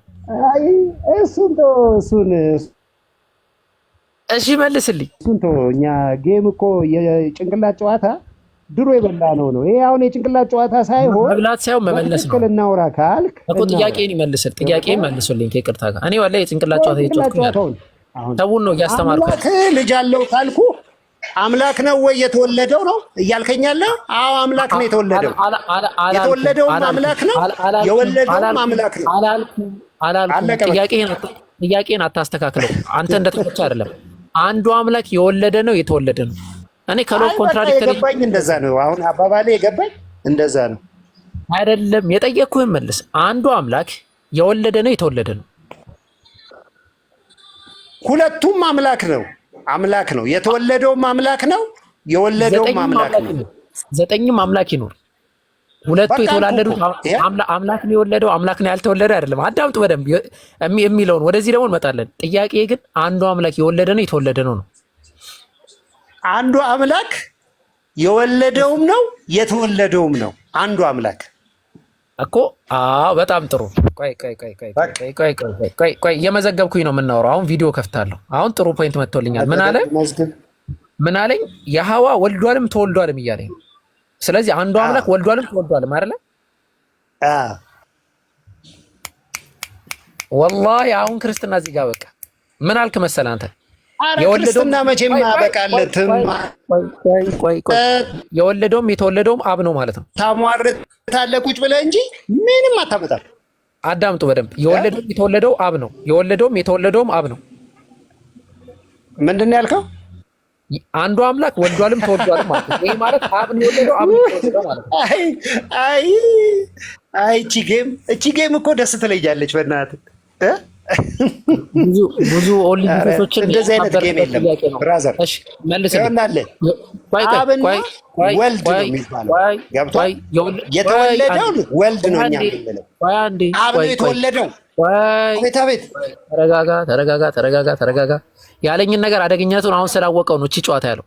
አብ ራሱ ወልዷልም ተወልዷልም እያለኝ ነው። አሁንም እጠይቅህ የወለደውም የተወለደውም አብ ነው? ሚቶን አንስተህ መልስ። ያህዋ የተወለደው ወልድ ነው። ስለዚህ የወለደው አብ ነው። ስለዚህ የወለደውና የተወለደው አንድ አይደሉም ማለት ነው። አንድ አምላክ አንዱ አምላክ የወለደው ነው የተወለደው ነው። ይሆናል ኢሴንሳቸው አምላክ ናቸው። አምላክ ነው የሚባሉት። አልጠየቅኩም። በፐርሰናሊቲ ደግሞ ወልድ ፐርሰናሊቲ አይባልም። በቃ እኮ ፐርሰናሊቲ አንተ የጠየከኝን እኮ በፈለግከው መንገድ አይደለም እኔ የምመልስልህ። መልሱ በሚፈለገው መንገድ ነው የምመልስልህ። ድል ስጡን አለኛ። እሺ በቃ ቴዎሎጂያን ሚውት ያርጉና ኒቆዲሞስ አንተ በምትፈልገው መንገድ አይደለም የምመልስልህ እኔ እኮ አይደለም። እንደዛ ከሆነ ቤቶትን ከፍተው ነው። አሁን የኛን ጥያቄ ፓስተር ነኝ አስተናግዳለሁ ስላሉ ነው የጠየቁት። እኔ እኮ ለአንተ አፍ ልሆንልህ ነው እንዴ የፈለግከው? እኔ የማውቀውን ነው ምን ወይ ጥያቄ አንዱ አምላክ ራሱ ወልዷልም ተወልዷልም ማለት ነው። እንደምናውቀው እንግዲህ የወለደው አብ ነው። አንዱ አምላክ እሱ ነው። የተወለደውም አብ ነው እያሉ ነው። ሶ ልጅ የተወለደው ወልድ ነው ሲወለድ ወልድ። ስለዚህ አንዱ አምላክ አይደለም ራሱ የተወለደው ማለት ነው። አንድ አምላክ ኢሴንሳቸው አንድ ነው። ኢሴንስ ታውቃለህ ምን እንደሆነ? ኤሰንስ ብለህ ጥረው። ኤሰንስ ማለት ኦሲያ ማለት ነው። አቡበከር ኦሲያ ተብሎ ይጠራል። ምንነት ማለት ነው። በግሪከኛ ኦሲያ ይባላል። ምን ማለት ነው? ኦሲያ ማለት ምንነት ማለት ነው። ምንነት ኦሲያ ይባላል። ምንነት አምላክ። አዎ ስለ ፕሮሶፖን እኔ ስለ ፕሮሶፖን ማንነት ደግሞ አብ ወልድ ይባላል። አንዴ ስለዚህ አልጠየቅኩህም። አንዱ አምላክ ወልዷል ወይስ ተወልዷል ስልህ በደንብ አስተውሉ። አንዱ አምላክ ወልዷል ወይስ ተወልዷል ስለው የጠየቀኝ መጀመሪያ ለመመለስ ፍቃደኛ አይደለም። በኋላ በደንብ አሰላሰለና አይ ወልዷልም ተወልዷልም ማለት አስተውሉ። ሎቭ ኮንትራዲክሽን የሚባለውን ቅድም መጀመሪያ ያነሳውላችሁ ነገር አንድ ነገር ወልዷል ማለት አልተወለደም ማለት ነው። ሲምፕሊ አይ እሱ ግን እንደዛ አይደለም ወልዷልም ተወልዷልም ነው አለ። እሺ እንደዛ ከሆነ የወለደው አብ ነው የተወለደው አብ ነው ሰው ስለው አይ የተወለደው ወልድ ነው አለ። ስለዚህ አሁን ጥያቄውን እናስተካክልና መዝሙረ ዳዊት ምዕራፍ 110 ቁጥር 4 ላይ እግዚአብሔር ከአጥቢያ ኮከብ አስቀድሞ አንተን ከሆድ ወለድኩ ይለዋል። ማንን? ኢየሱስ ክርስቶስን። የወለደው ማን ነው? የተወለደው ማን ነው? አቡበከር ቃሉ አየው ስለማታውቀው ነው ቃሉን። መዝሙረ ዳዊት 110 ቁጥር 4 የሚለው ስለ ኢየሱስ አይደለም። በጣም ጥሩ። ስለማን ነው የሚያወራው? ዛጋ ስለ ኢየሱስ አይደለም። ወይ ስለማን ነው የሚለው? በእግዚአብሔር ስለሚያምኑ ህዝቦች ነው። መዝሙረ ዳዊት ምዕራፍ እሺ ከአንተ ጋር ቀድሞ በኃይል በጥል ቆይ አንዴ አዳምጥ። ከአንተ ጋር ምዕራፍ 3 ሳይሆን ምዕራፍ 4 ቁጥር 4 ሳይሆን ቁጥር 3 ላይ ነው ያለው። ከአንተ ጋር ቀድሞ በኃይል ቀን በቅዱሳን ብርሃን ከአጥቢያ ኮከብ አስቀድሞ ከእሑድ ወለድሁ አለ። ማን ነው ከእሑድ የተወለደው? ከአጥቢያ ኮከብ አስቀድሞ ማን ነው? ቆይ እስቲ በእንግሊዘኛው ላንብብልህ። አሁን አንተ እንግሊዘኛው ቶ ማህፀን ይላል። እንግሊዘኛው ማህፀን ይላል። ችግር ነው የምፈጥረው እዛ ጋር ከገባ አማርኛው ጥር 3 አይደል? ወለድኩህ ነው የሚለው። ዋይ አይ አይደለም። በደንብ አስተውሱ። ቅዱሳን ናቸው እና ታዲያ ከማህፀን ወለድኩ ማለት ነው። ቅዱሳን ናቸው ብሏል። ያው እግዚአብሔር ኢየሱስ ክርስቶስ አይደለም ብሏል። አስተውሉ። እሺ እንቀጥል። እሺ ቅዱሳን ናቸው ብለሃል። ቀጥል። አንብበው በእንግሊዘኛ ምን ይላል? አዎ ያው ምን እንደሚ Thy people shall be willing in the day of thy power, in the beauty of holiness, from the womb of the morning. Thou hast the dew of thy youth. ይላል ዩዝ። እሺ አሁን ተርጉሞ እስቲ ኮካ በቃ ቀጥታ ሊትራል ትርጉሙ እንደዛ ነው። አሁን ትርጓሜ ሰዓት የለም። ጥያቄን ይመልሱልኝ። ቆይ ከማህፀን ነው ወይ የሚለው አይደለም። ከማህፀን ነው ወይ የሚለው? አዎ ወምፕ ይላል። አማርኛው ከማህፀን አይደል የሚለው? አዎ ይሄ ደግሞ ምን ይላል? አማርኛው ከሆድ ነው የሚለው። አማርኛው ከሆድ ነው የሚለው ካልሆነ የቋንቋ ጨዋታ ከሆነ ዕብራይስጥኛው ላይ ሄደን ማውራት እንችላለን። እሺ ወደ ዕብራይስጥኛው ሄደን ማውራት እንችላለን። አንዴ ልክፈተው እሱን። እሺ ይሆናል። የትራንዚሽን ችግር ሊያመጣ ነው። እኔ ጥያቄን ብቻ መልስልኝ። ለምን ትፈራለህ? ለምን ትፈራኛለህ? አትፍራኝ። እኔ እንድትፈራኝ አይደለም እንድታቅ ነው የምፈልገው። ጭራሽ አንተ የደከምክ ቴዎሎጂ ናውረድ። ወላሂ ምን አይነት አይምሮ ነው? እኔ እኮ ጭራሽ እንደውም በጣም እኮ ላስተምረው እኮ ነው። አንድ ጥያቄ መመለስ አቅቶት ነው። እንግዲህ እኔ ምን ላድርገው? መዝሙረ ዳዊት ምዕራፍ 110 ቁጥር 3 ላይ ያለውን ጥቅስ ለኢየሱስ ክርስቶስ ሁሉም ዛሬ ላለመያዝ ሲል እየካዱት መጡ። አልሐምዱሊላህ። አሁንም ደጋግሜ የምላችሁ ነገር አምላክ አይወልድም አይወለድም። ኔቨር ሊወለድም ሊወልድም አይችልም። እሺ ማን ነው ናዝራዊ? ትመልሳለህ ጥያቄ? አይ ፌር አይደለም፣ በጣም ፌር አይደለም። አይዞ እሺ፣ ፌር አይደለም። ገብቷል? ፌር አይደለም። ለምን ብትል ኢየሱስ ክርስቶስ የግል አዳኝ አርገን ለመቀበል 15 ሰከንድ ሲቀር ማውረድ ትክክል አይደለም። እሺ፣ በጣም ጥሩ አይደለም፣ ጥሩ አይደለም። እስቲ ቤቱን ታፕታፕ ኮፒ ሊንክ ሼር አድርጉ። ሁልጊዜ ያላችሁ ታፕታፕ ኮፒ ሊንክ ሼር አድርጉ። ፓስተር አሮን ብታስገባ ጥሩ ነው። አይ ኖ እሱ አቅም የለውም። ምናልባት አንተ አቅም ኖሮ የምታወራ ከሆነ ጥያቄ መመለስ፣ ካልሆነ ብዙ እኔንም ታወርደኛለህ። እኔ ፈራለሁ። እኔንም ስለምታወርደኝ እኔ ፈራለሁ። ማውረድ አልፈልግም። እንትን አድርጉና እዛ ስብከት በቃ ቀጥሉ። ሙስሊሞች ፊት ወንጌል ወላሂ ሊቆም አይችልም። መቼም እንዳታስቡ። በቃ ተደብቃችሁ መስበክ ነው ያለባችሁ። በጣም ሲምፕል ጥያቄ ነው። መቼም ሊመልሱት አይችሉም። አንድ ክርስቲያን ይህን ጥያቄ ሊመልስ አይችልም። ምክንያቱም አምላክ ስላልወለደም ስላልተወለደም ኔቨር ሊወለድ አይችልም። ሼር አያደርግም። ጭራሽ አሁን ምን መጣ? ባይብሉ ተሳስቷል፣ አማርኛ ትርጉሙ ሊለኝ ነው። እሺ ሌላ ክርስቲያን ካለ ክርስቲያን እናበረታታለን። ሙስሊሞች ካላችሁ ጥያቄ ጠይቁ። እሺ ጸባይ ሰላም ያላችሁ ክርስቲያኖች ደግሞ ስትኖሩ ረጋ ብለን ደግሞ በደንብ እናወራቸዋለን። ሀገር እየጠፋ ነው። ወላሂ በዘመድ ነው የሚሰጣቸው ማለት ነው የፓስተርነት። ለምንድን ነው የሚልከው? ና ግባሽ። አይ አላህ ግን ይወዳል። ሙስሊም ነው አይደለ? አቡበክር ሙስሊም ነው አይደለ? አላህ ይወዳል ሰውን። ሐዋርያት ሥራ ምዕራፍ 2 ቁጥር 36 ላይ አላህ ኢየሱስ ክርስቶስን አስነሳው ይላል። መድኃኒት እንዲሆን ለሰዎች አስነሳው ይላል። መጀመሪያ እንታወቅ። ተረጋጋ። በእናትም አቡበክር ምን ሆነ ነው? ተረጋጋ። ደህና ነህ? አቡበክር ይባላል። ከሙስሊም ነው? ከፍቅሪዝም ነው? ከኦንሊ ጂሰስ? ከየት? ከሙስሊም አቅበተ እምነቶች አንቱ ወንጌል አወከር ይባላል። እሺ ከሙስሊም ነው አቡበክር። እኔ ፕሮፌት ከነቢዩ መሐመድ ቀጥዬ ማለት ነው። ከነቢዩ መሐመድ ቀጥዬ ነቢይ ዳንኤል ይባላል። ነቢዩ በክብር ነው የምናነጋግረው። ነቢይማ በጣም ይቅርታ እስካሁን አትፍተናል። ነቢይ እንዴት ነህ? ነቢዩ ዳንኤል እንዴት ነው? ክብሩ ይስፋ። ምን ቃል ቤታችን ተጥለቀለቀ። እኔን ተከትሎ የመጡ ብዙ ነቢያቶች ስላሉ አስገባለሁ። ሞዴሬተር ስጡኝ እስኪ። ለማንኛውም ሞዴሬተር ስጡኝ እና እኔን ተከትሎ የመጡ ነቢያቶች አሉ ከታች። ሞዴሬተር ስተው ከምር እንደውም ነቢያቶችን አቋ አስገባቸው። ቁጥር ይጻፉልን። ኢብራሂም የለም መሰለኝ። እኔ እስቡለታለሁ። አንዳንድ ቁጥር ያጽፉልኝ። እኔ አስገባቸው። እንደሆን እነሱ የሆነ ቦታ ነው ያሉት። እኔ አውቃቸዋለሁ። ስለሚያውቃቸው ዛሬ እንማማራለን በደንብ። ግን አቡኪ ሰላሙ አለይኩም ወራህመቱላሂ ወበረካቱ። ቆይ አንድ ጊዜ ነቢይ ዳንኤል፣ ቆይ አንዴ። አቡኪ ሀቢቢ እንዴት ናችሁ? ሰላም ናችሁ? እንዴት ነው? ሰላም ነው ዳጊ አለው። ለእኔ እኮ ቅድም አሁን ከታች እየጻፍኩልህ ነበር። የሆነን እኮ እውቀት አለው ብለህ እኮ ማውራት እኮ የለብህም። ምን ነፃ እኮ ነው። አዎ እኔ ጥያቄ ጠይቁኝ ስላለ ለሞራሉ ነው እንጂ እውነትህን ነው። አረ ምንም አይመልስም። አረ ቢስሚላህ ረህማን በቃ ይሄን ለመናገር ነበር የገባሁትና እንዳትናደድ ብዬ ነው። ሰላም አለይኩም።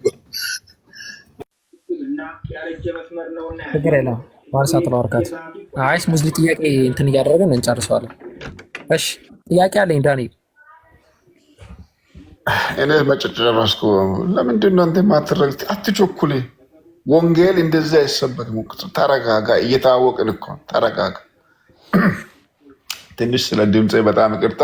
ጊፍትም ፎሎ አርጉ እንጂ ፎሎ አርጉ፣ ጊፍት ስጡ፣ ድምፃችን እንዳይቆራረጥ ሞዴሬተር ስጡኝ፣ አስፈላጊ የሆነ ነገር ስጡ። እኔ ከትላንት ወዲያ ሁሱ ነው ማን ነው ሁሱ ከአመድ ጋር ምናምን ስናወራ ነበር። ጥሩ ስነ ምግባር አላቸው። አወቃቸው አይደል? ዱባይ የሚኖረው ሁሴን ነው ሁሱ ነው። አታወሩም አይደል? ኢየሱስ ምን ሆናችሁ ነው? ጥያቄ ልቀጥል እስቲ። አይ ቆይ እና ሞዴሬተር ሰጣችሁ? የለም እኮ። እሺ እያሱ ወይ አባት እንዴት ነህ? ሰላም ነው? እንዴት ነህ? ያረቢ ሁሉም ጤና ተነፈገ ማለት ነው። ደስ ይባላል። እንዴት ነው? ሰላም ነው እያሱ? ይሰማል? ሰላም ነው ወይ? እንዴት ነህ? አልሐምዱሊላህ ደህና ነኝ። እንዴት ነህ? ይሰማ ይመስገን። ይሰማል? ፈለመዳናለ እንዴት ነው? ጥያቄ አለ እስልምና ላይ? አይ የለም። ካላችሁ እናንተ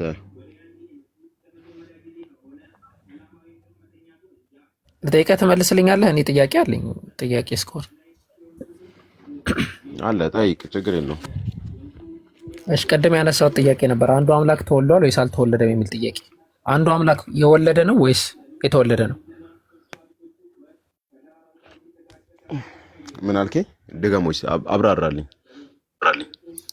አንዱ አምላክ የወለደ ነው ወይስ የተወለደ ነው? ያ ማለት ምን ማለት ነው? በህጎች አንዱ የሎጂክ ህግ አንዱ ሎ ኦፍ ኮንትራዲክተሪ የሚባል ነገር አለ። ሎ ኦፍ ኮንትራዲክተሪ ማለት አንድ ነገር 3 ማዕዘን ከሆነ ኢንዳይሬክትሊ 4 ማዕዘን አይደለም ማለት ነው። ወይ ደግሞ 4 ማዕዘን ከሆነ 3 ማዕዘን አይደለም ማለት ነው። አንድ ሰው ተናጋሪ ከሆነ ዱዳ አይደለም ማለት ነው። ዱዳ ደግሞ ከሆነ ተናጋሪ አይደለም ማለት ነው። ስለዚህ በዛ መሰረትና በዛ ሂሳብና በዛ ስሌት አንዱ አምላክ የወለደ ነው ወይስ የተወለደ ነው?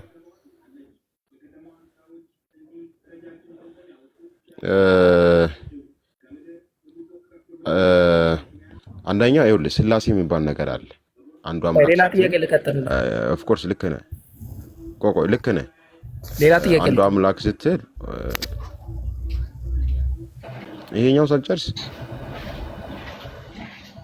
አይ ምናልባት ጫን ካለ ብዬ ነው። ትችላለህ፣ እቀጥላለሁ ካልክ እኮ ይኸውልህ ጫን እንዳይለ እግዚአብሔር የሚለው ነው። ኧረ ችግር የለውም። ይኸውልህ አንዱ አምላክ እግዚአብሔር ነው። አሁን እግዚአብሔር ስትል ደግሞ እግዚአብሔር ወልድ አለ፣ እግዚአብሔር መንፈስ ቅዱስ አለ፣ እግዚአብሔር ደግሞ አብ አለ። ስለዚህ ከነዚህ መካከል አንዱ እግዚአብሔር ወልድ ነው የተወለደው የመጣው። በዚህ እግዚአብሔር አብ ወልድን ወልዶታል ማለት እኛም እንደምናውቀው ነው ሎጂካሊ አይደለም። ራሱ እግዚአብሔር ማለት ነው። መጽሐፍ ሲናገር እንዲህ ይላል። ይሁዳን ምን ይለዋል? የኃጢአት ልጅ ይለዋል ይሁዳን። ይሁዳ ኃጢአት ወልዶት አይደለም፣ ኃጢአተኛ ነው ያለ ነው።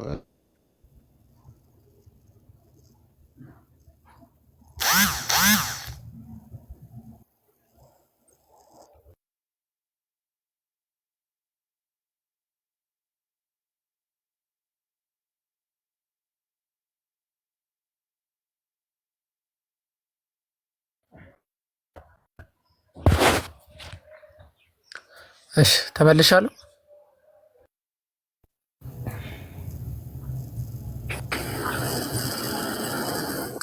ወጣ። እሺ ግራፊቲ ሰላም ብያለሁ።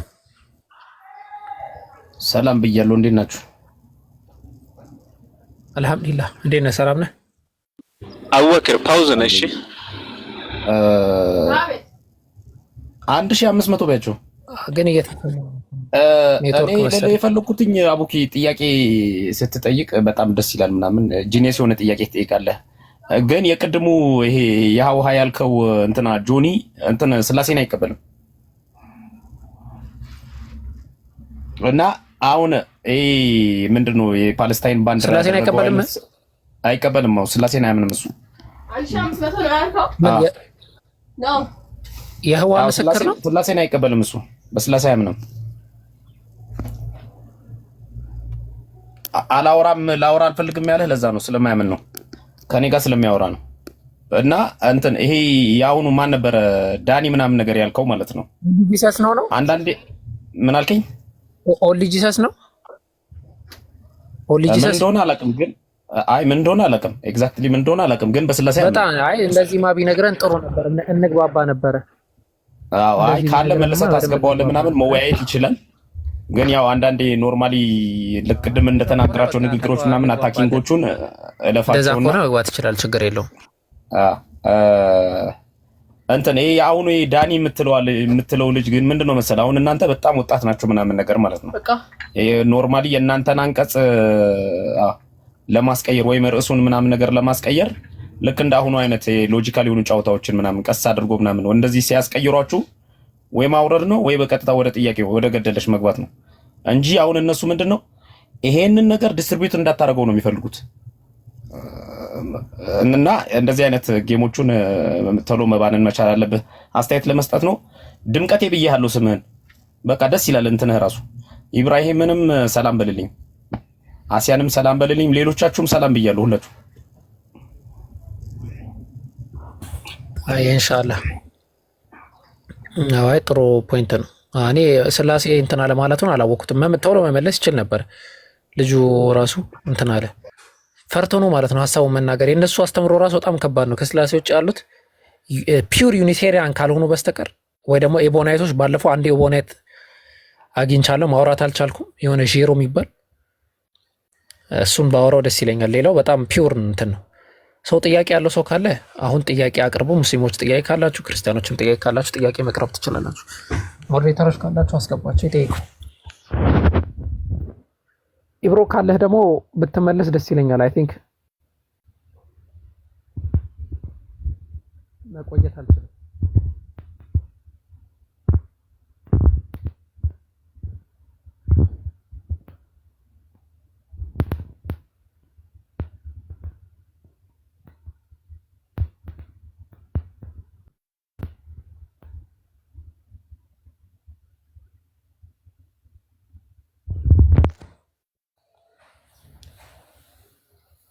እሺ ድምጽ አይሰማም እንዴ?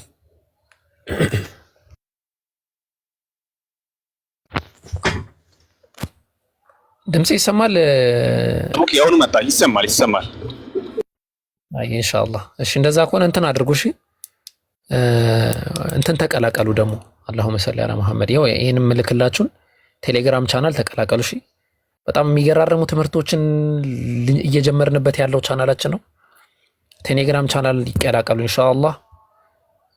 በጥሩ ፖይንት ያገኙበታል። ቆይ ከታች ልላክላችሁ። ይሄንን ኮፒ አድርጋችሁ እንትን ሰርች ባሩ ላይ ኦር ደግሞ የሆነ እዚህ ሴቭድ ሜሴጅ ላይ ላኩትና ስነኩት ያስገባችኋል ወደ ቻናላችን እና በደንብ ጥሩ ትምህርት ታገኙበታላችሁ። ኢቭን የኪታብ ቅራቶችን ራሱ እንጀምርበታለን በቅርቡ። ሰው ላውንች ያደረግነው ፕሮግራምም አለ። እንደዚህ ቁርአን ምናምን ሌላ ቦታ ስቀሩ እንደሰማሁት ከሆነ በጣም ከፍተኛ ብር ነው እየተጠየቀ ያለው ቁርአን። ያ ነገር አግባብ አይደለም። አላህን ልትፈሩት ይገባል። በዚህ ዙሪያ የምትሰሩ ሰዎች በጣም ከፍተኛ ብር፣ ከመጠን በላይ የሆነ ከፍተኛ ብር እየተጠየቀ ነው ለቁርአን። 30 ደቂቃ ለማስቀራት የሆነ ደቂቃ ለማስቀራት በሺዎች የሚቆጠር ብር እየተጠየቀ እንደሆነ ሰምቻለሁ። እስከ 4 እስከ ምናምን ሺህ። ይሄ ነገር አግባብ አይደለም። እኛ አሁን እኔ በተወሰነ ደረጃ ያው ሁሉም ሰው የቻለውን አቅም ነው ማድረግ የሚችለው። አዲስ ፕሮግራም ላውንች አድርገናል። ምዝገባ ተጀምሯል። አይ ቲንክ ግሩፕ ላይ አጠቃላይ ኢንፎርሜሽን ታገኛላችሁ። የኪታብ ቂራአትና የቁርአን ቂራአትን ለሁለት ከፍሎ የኪታብ ቂራአቱ ለ2 ወር የሚቆይ ትምህርት ነው። ኪታቦችን የምንቀራበት የምንማማርበት ነው። ያኛው ደግሞ ቁርአን ኦልሞስት ማንም ቁርአንን መሐፈዝ የሚፈልግ ሰው እንዲሐፍዝ፣ መቅራት የማይፈልግ ሰው ደግሞ መቅራት እንዲችል የሚያደርግ ነው። 3000 4000 መጠየቅ ወላሂ እንዳትቀሩሽ። እኔ ጋር ነው እንደዚህ ነገር የገጠማችሁ ሰዎች ሌላ ሜተር እንፈልጋለን እንጂ ይሄ በጣም በቃ ፌር አይደለም። ትክክል ስላልሆነ ማለት ነው። ፌር አይደለም። ማንም ሰው መጠቀም አለበት። አዎ፣ ግን ሲጠቀም በልኩ ነው መሆን ያለበት። ይሄ በጣም ከፍተኛ ነው። ምናልባት በዚህ ዙሪያ ደግሞ እንትን የምትሉ ሰዎች እንዳይደብራችሁ። አወከር እንዲህ ያለ ምናል እኔ ከድሮ ጀምሮ ያለኝ አቋም ነው። ደግሜ የምናገረዋለሁ። እንደዚህ የምትሰሩ ምናል ሰዎች ካላችሁ ማለት ነው። እሺ ጥያቄ ያለው ሰው ካለ ይቀጥል ኢንሻአላህ። እና ተቀላቀሉ። ቴሌግራም ላይ ትምህርቶችን ስለምንማማር እንትን እንላለን። ቴሌግራም ላይ መቅራት ምናምን የምትፈልጉ ሰዎችም ምዝገባ ጀምረናልና ኢንሻአላህ ያው የተወሰኑ ሰዎችን ነው እንትን የምንለው። እንደሌላው ሰው እንትን ማለት አይቻልም። ያው ያለንን ሰዓት ግን በደንብ ጠንከር አድርገን እንማማርበታለን፣ ሐዲስም ቁርአንም። ቴሌግራም ቻናል ላይ ተቀላቅላችሁ እዛ መረጃ ማግኘት ትችላላችሁ። መጣጥፎችን ማግኘት ትችላላችሁ። እንደዚህ አርቲክሎችን የነ ኡስታዝም ቴሌግራም ቻናል አለ፣ ተቀላቀሉ። የአብዱ ቴሌግራም ቻናል አለ፣ አብዱል ከሪም ተቀላቀሉ። እሺ ፋርዳኮ ወላሂ እኛ በጣም እኮ ትልቅ እኮ ድክመት እኮ ነው የኛ ሰዎች። ቋንቋ የሚያስተምረኝ ሰው ልጣኔ ፋርዳኮ